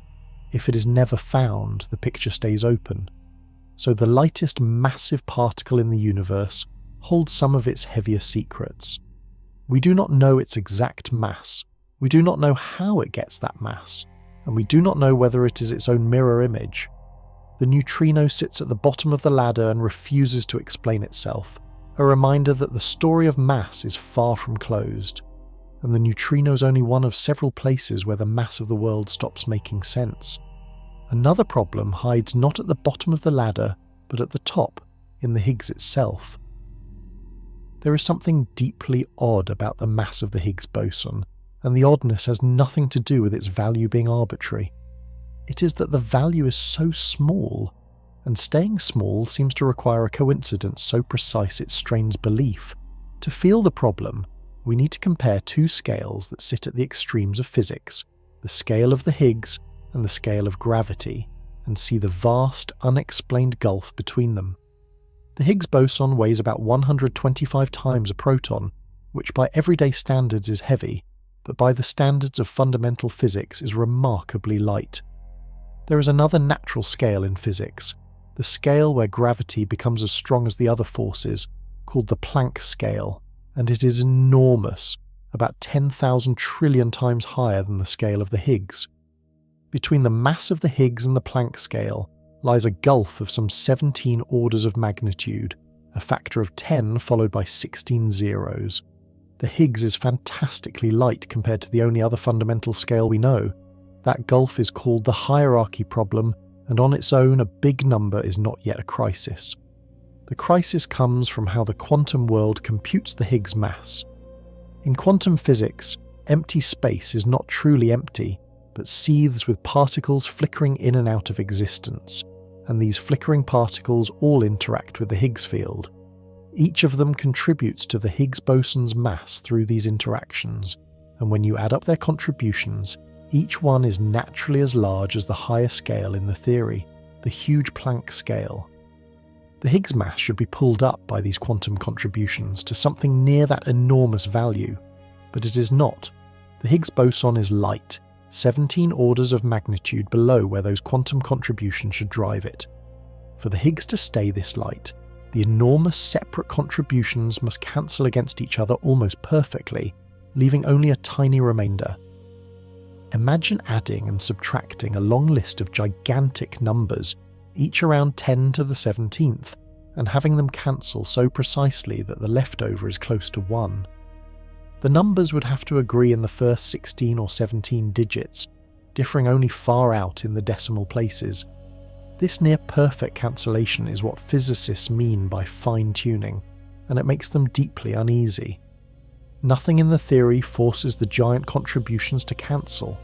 They come from different sources, unrelated to one another, and yet they must line up to 16 decimal places to leave the Higgs as light as it is. It is as if you tossed 1,000 coins and everyone came up heads, or balanced a pencil perfectly on its point and found it still standing years later. The result is not impossible, but it cries out for a reason, some hidden mechanism that makes the cancellation automatic rather than accidental. The hierarchy problem is, at bottom, a problem about mass, and it may be the most important open problem in the field.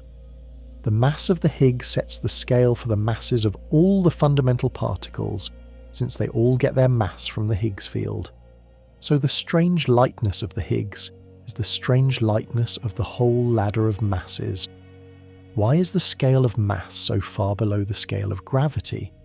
Why did the seething quantum vacuum not drag the Higgs up to the Planck scale and take all the particle masses with it? Physicists could not accept that the answer was simply a staggering coincidence. So they went looking for a mechanism that would make the cancellation natural, that would protect the Higgs mass from being dragged upward without any fine-tuning. The search for that mechanism, under the banner of a principle called naturalness, has driven much of fundamental physics for 40 years, and its results so far have been humbling. Physicists have long trusted a principle they call naturalness, and the hierarchy problem puts that trust under severe strain.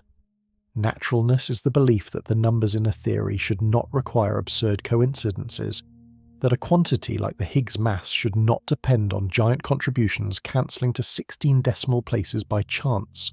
In a natural theory, small numbers stay small because something protects them, not because unrelated large numbers happen to nearly erase one another. Naturalness has guided physics well in the past, and it insists that the lightness of the Higgs must have an explanation. To see why the principle feels so compelling, consider a case where nature does protect a small quantity. The photon has exactly zero mass, and this is not a coincidence. A deep symmetry of the electromagnetic force forbids the photon from having any mass at all, and so no quantum contribution can give it one. The zero is protected, held in place by a principle, not balanced on a knife edge. When physicists see a naturally small or zero quantity, they expect to find a symmetry standing guard over it, keeping it small no matter what the seething vacuum tries to do. The Higgs mass has no such guard, and that is the heart of the unease. Unlike the photon, the Higgs is not protected by any known symmetry. Nothing forbids the quantum contributions from dragging it up to the enormous Planck scale. So either there is a symmetry we have not yet discovered, standing guard over the Higgs mass and forcing the giant contributions to cancel, or the lightness of the Higgs really is a staggering accident, a 16-digit coincidence with no reason behind it. Naturalness says there must be a guard. The question is what it is. For decades, this reasoning was extraordinarily productive. It told physicists that new particles, new symmetries, new physics of some kind had to exist at energies not far above the Higgs to play the role of the missing guard. The argument was almost a promise. If the Higgs is natural, then when we build a machine powerful enough to reach just beyond it, we will find the new physics that protects it. The lightness of the Higgs was read as a signpost, pointing to a hidden layer of the world waiting just out of reach, and the Large Hadron Collider was built in large part to find it. There was even a favoured candidate for the guard, a beautiful idea we'll meet next, that predicted a whole new set of partner particles positioned exactly to cancel the dangerous contributions and keep the Higgs light. When the Large Hadron Collider switched on, many physicists expected it to find not only the Higgs boson, but also this crowd of new partners arriving together to solve the hierarchy problem in one stroke. The Higgs was found. The partners were not. The collider reached beyond the Higgs scale and saw nothing new standing guard. That silence is one of the most important results in modern physics, precisely because it was not expected. The most powerful machine ever built looked exactly where naturalness said the new physics should be, and found only the Higgs, alone, with no protecting partners around it. Either the guarding physics is hiding just a little higher, beyond the collider's reach, or the principle of naturalness, which had served so well for so long, is simply not how this particular number works. Perhaps the Higgs mass really is finely tuned, and the universe really did balance the pencil on its point. This has thrown the field into a productive crisis, a moment of genuine uncertainty about one of its guiding ideas. The lightness of the Higgs may point to new physics we have not yet reached, or it may be telling us that naturalness was the wrong expectation all along. To feel the weight of the silence, we should meet the elegant idea that was supposed to fill it, the theory physicists loved most, and that the collider has so far left without support. The idea physicists loved most is called supersymmetry, and for 40 years it was the leading hope to solve the hierarchy problem. Its logic is elegant almost to the point of beauty. The dangerous quantum contributions that threaten to drag the Higgs mass up to the Planck scale come in two kinds, from two families of particles, and the two kinds carry opposite signs. The contributions from one family tend to push the Higgs mass up, and the contributions from the other tend to pull it down. If only the two families were perfectly matched, their contributions would cancel exactly, automatically, with no fine-tuning at all. Supersymmetry proposes exactly that matching. It says that every particle we know has a hidden partner, a superpartner, belonging to the opposite family, with just the right properties to cancel its contribution to the Higgs mass. For every quark there would be a partner, for every force carrier a partner, each one arranged so that the dangerous quantum pushes and pulls balance out. The lightness of the Higgs would then be natural, protected by the symmetry between particles and their superpartners, the guard that naturalness demanded standing revealed at last. The appeal went beyond the Higgs. Supersymmetry, once written down, turned out to do several other beautiful things at once. It helped the three forces of the standard model come together in strength at high energies, as if they might be unified into one. It offered a natural candidate for the mysterious dark matter that we will meet shortly, in the form of the lightest stable superpartner, and it fit gracefully with deeper attempts to include gravity. A single idea seemed to solve several of the field's hardest problems together, which is exactly the kind of elegance that makes physicists trust an idea before it is tested. For these reasons, supersymmetry became the expected next layer of reality, taught and studied and refined for decades, its superpartners given names and predicted properties.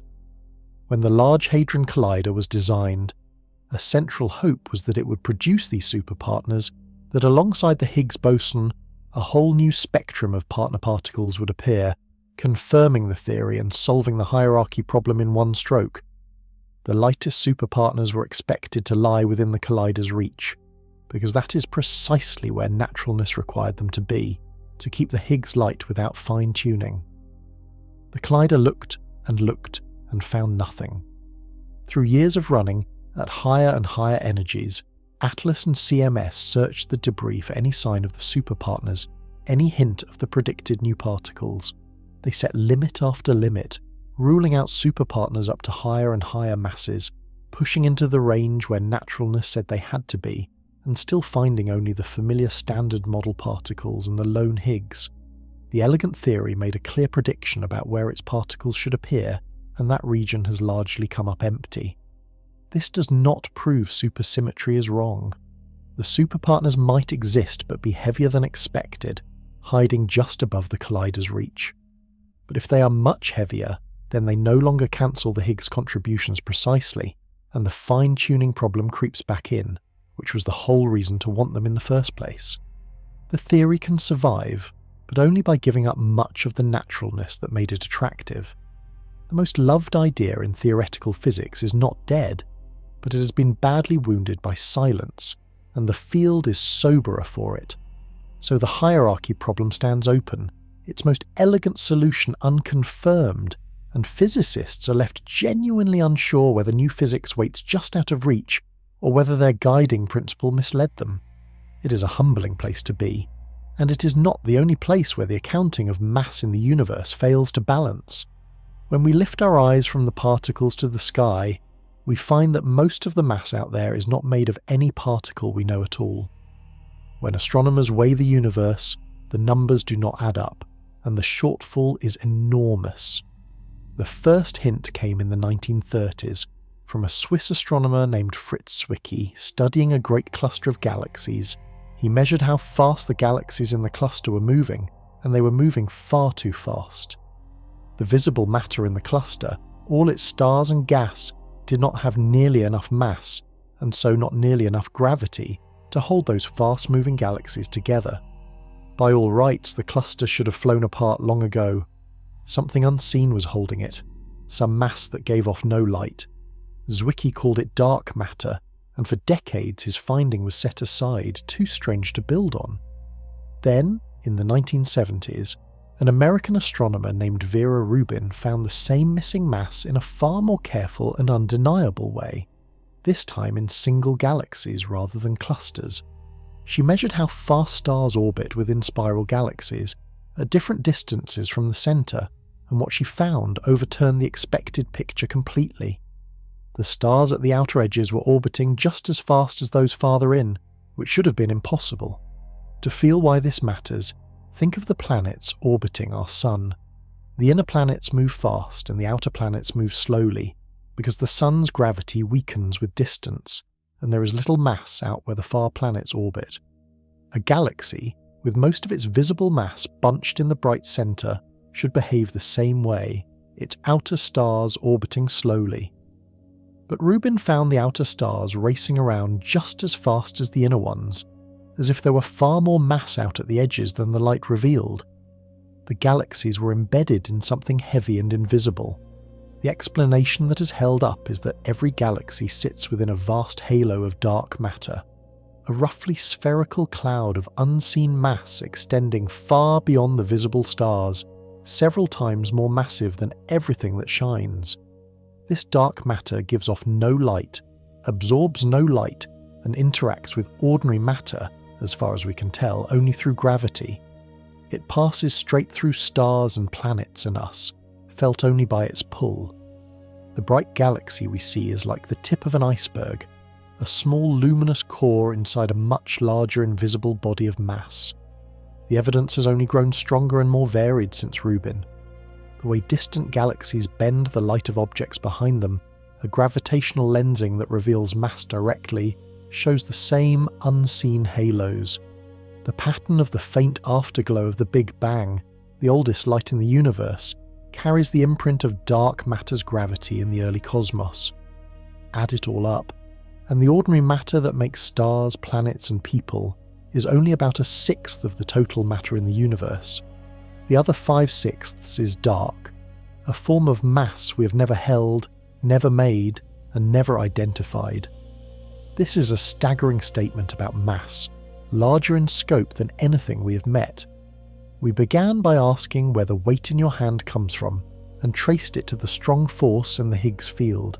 But your hand, and everything you have ever seen or touched, is made of that minority sixth.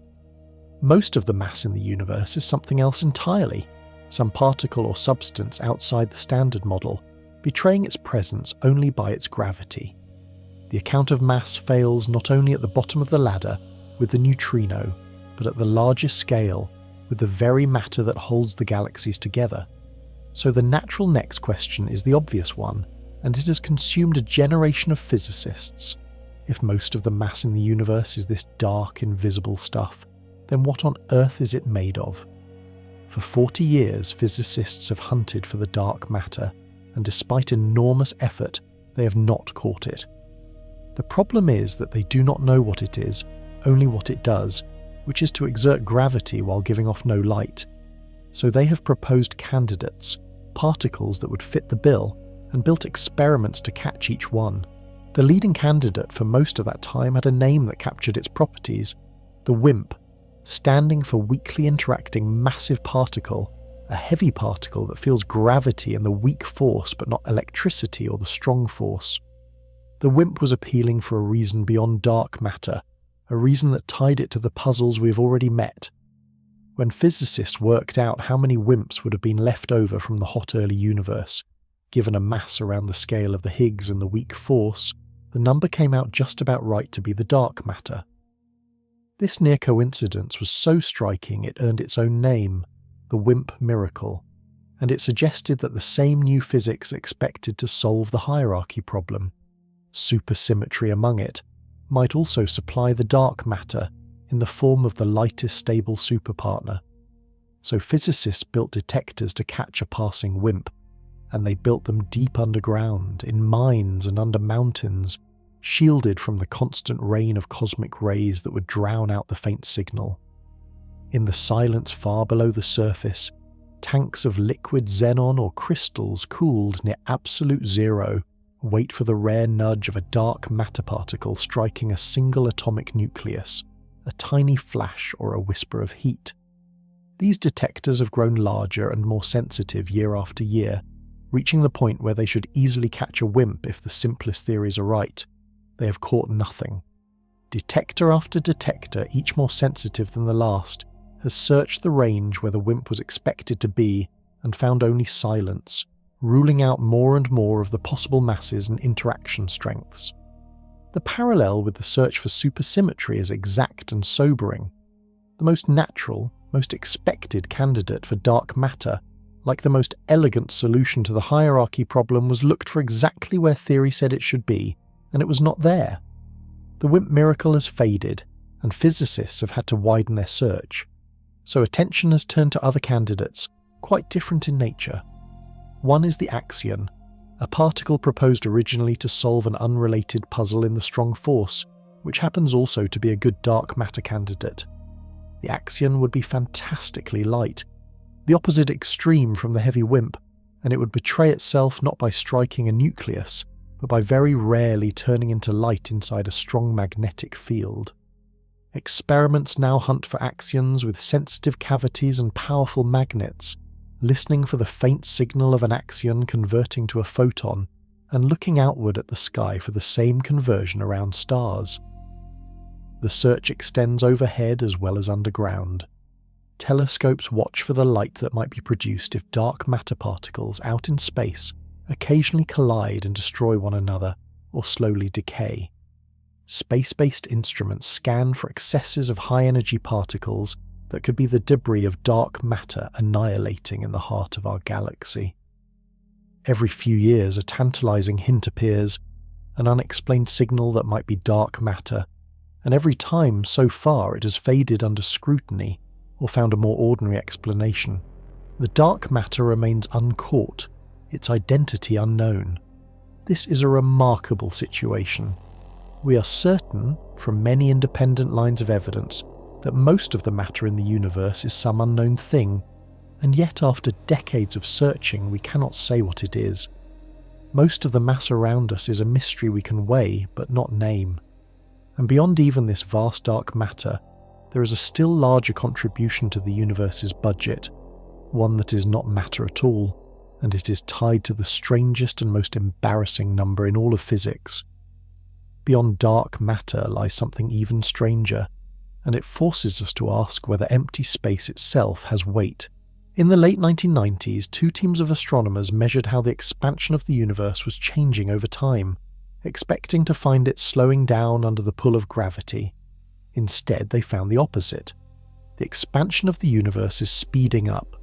Something is pushing space apart, overcoming the gravity of all the matter in it, and driving galaxies away from one another ever faster.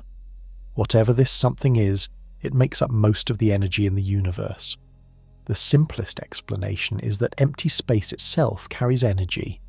Recall that in quantum physics the vacuum is not truly empty, but seethes with particles flickering in and out of existence.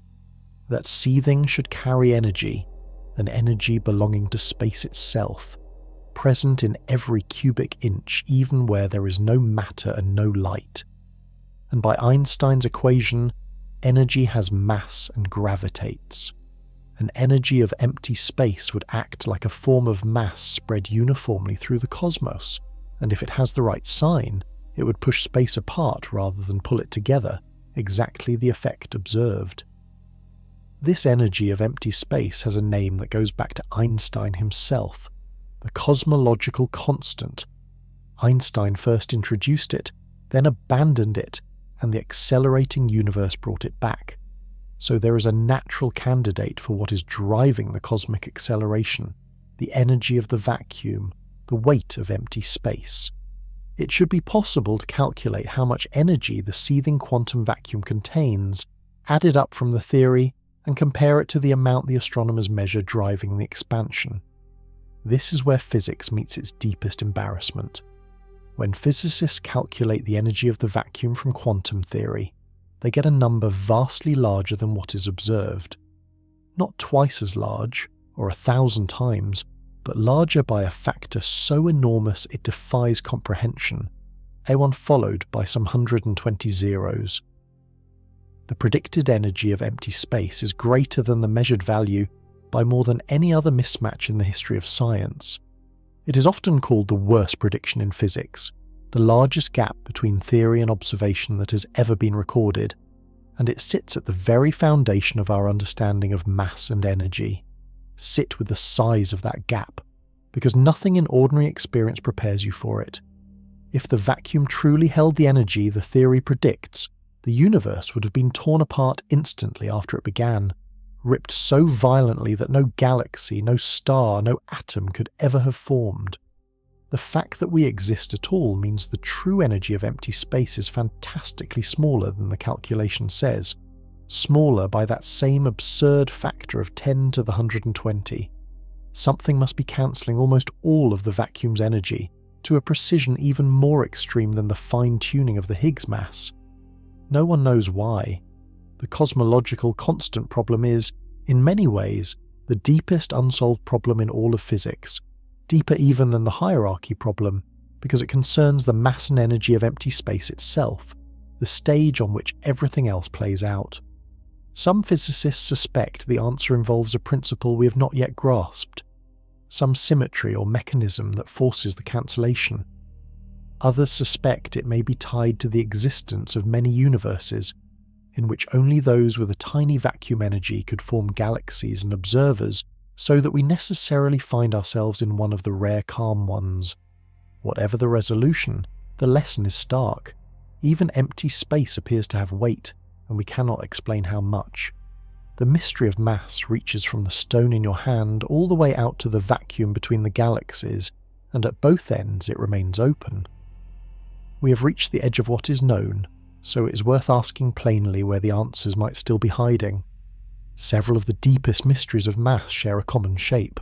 The Higgs is strangely light, gravity is strangely weak, and the vacuum energy is strangely small, all of them numbers that seem to require impossible cancellations. This repeated pattern suggests that the resolution, when it comes, may not be a patch on one problem but a single deeper idea that reorders several of them at once. One long-standing hope points to hidden dimensions of space. We move through 3 dimensions of space, but some theories propose that there are more, curled up so small that we never notice them, tucked below the scale of anything we can probe. If gravity, unlike the other forces, could spread out into these extra dimensions, it would be diluted, and that dilution could explain why gravity feels so absurdly weak compared to the others. The weakness of gravity, and with it part of the hierarchy problem, would then be a matter of geometry, of a force leaking into dimensions we cannot see.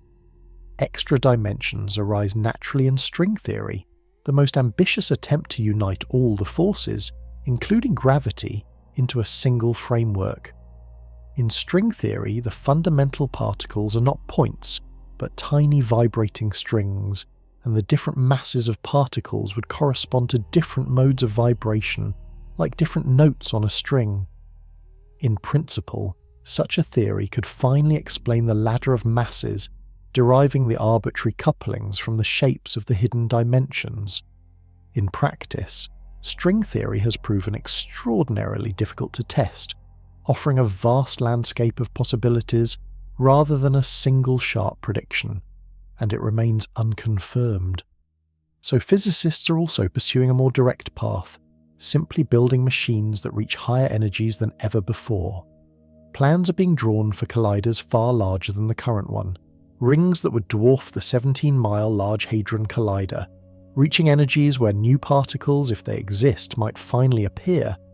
A more powerful machine could find the superpartners that have so far stayed hidden, or produce new particles tied to the neutrino's mass or the dark matter, or study the Higgs boson itself in far greater detail, measuring its properties precisely enough to reveal small deviations from the standard model. That last path, precision, may be the most promising of all. Rather than reaching for ever higher energies to make new particles directly, physicists can measure the particles they already have with such extraordinary accuracy that any hidden new physics reveals itself through tiny discrepancies. A proposed machine dedicated to producing Higgs bosons in vast numbers, a so-called Higgs factory, could measure the Higgs couplings so precisely that even a faint influence from unknown particles would show up as a small departure from prediction. Small cracks, measured carefully, can point the way to what lies beyond, the way the neutrino's tiny mass already has. The searches continue on every front at once. Underground detectors still wait for dark matter. Experiments still hunt for the rare decay that would reveal the neutrino's nature. Telescopes still map the accelerating expansion, trying to learn whether the vacuum energy is truly constant or slowly changing. Theorists still search for the principle that would make the Higgs mass natural, or explain the ladder of couplings, or tame the vacuum energy. No one knows which of these efforts will break through first, or whether the answer will come from a direction no one is currently looking. What is certain is that the mystery is real and unfinished. After 4 centuries, we understand a great deal about how mass works, and we have found the mechanisms behind most of it, the strong force in the Higgs field. But we still cannot say why the fundamental masses take the values they do, why the Higgs is so light, what the dark matter is, or why empty space weighs what it weighs. The weight in your hand still holds questions we cannot yet answer, and so we return, at the end, to that weight, and to what we can now say about it. Pick up again whatever is nearest you, the mug or the phone or the stone, and feel it press into your hand as you did at the very beginning. You now know that the pressure you feel is not what it seems. It is not the simple heaviness of a lump of stuff. It is something far stranger and far more interesting, and we can finally say, in plain words, most of what it is. Nearly all of that weight, about 99% of it, is energy. It is the energy of the strong force, the fierce field that binds the quarks inside every proton and neutron in the object. A field so charged with energy that the energy itself is what you feel as mass. The quarks that make up the object weigh almost nothing on their own. The overwhelming bulk of the weight is the tension of the force holding them, mass conjured from pure binding energy, exactly as Einstein's equation allows. When you lift a stone, you are lifting above all a knot of bound energy. The small remainder, the last 1%, together with the mass of the electrons, comes from the Higgs field, the invisible presence filling all of space. Each fundamental particle in the object gets its built-in mass by interacting with that field, more strongly or less strongly, and the strength of that interaction is its weight. So the pressure in your hand is two things woven together: the energy of the strong force and the touch of the Higgs field, the storm inside the proton, and the field soaked through the vacuum. That is the honest answer to the question we began with. When you hold something heavy, you are holding bound energy and the shadow of a field that fills the universe. And yet the answer is not complete, and it would be false to pretend it is. We cannot say why the Higgs field gives each particle just the mass it does, why the masses climb across their strange wide ladder. We cannot say why the Higgs itself is so light, or what stands guard over its mass. We cannot say what most of the mass in the universe is made of, the dark matter that outweighs the stars sixfold. We cannot say why empty space carries the tiny weight it does, when the theory screams that it should carry vastly more. The stone in your hand rests on 4 centuries of understanding and on a floor of open questions beneath it. There is something fitting in that, and something worth carrying with you. The plainest fact in the world, the weight of a thing in your hand turns out to reach all the way down to the deepest unsolved problems in physics. You do not have to travel to the edge of the universe or the inside of a collider to touch the unknown. It is already here, in the ordinary heft of ordinary things, in the pressure of a mug against your palm. The mystery is not far away. It is in your hand, and it has been the whole time. So the next time you lift something and feel its quiet weight, you might remember what that weight really is. Most of it is the energy of the strongest force in nature, bound tight and standing still. A little of it is the mark of a field that fills all of space, and some part of it still is a question that 400 years of physics has not answered, waiting in the simplest thing you can hold. That is the weight in your hand, and now you know a little more of what you are holding.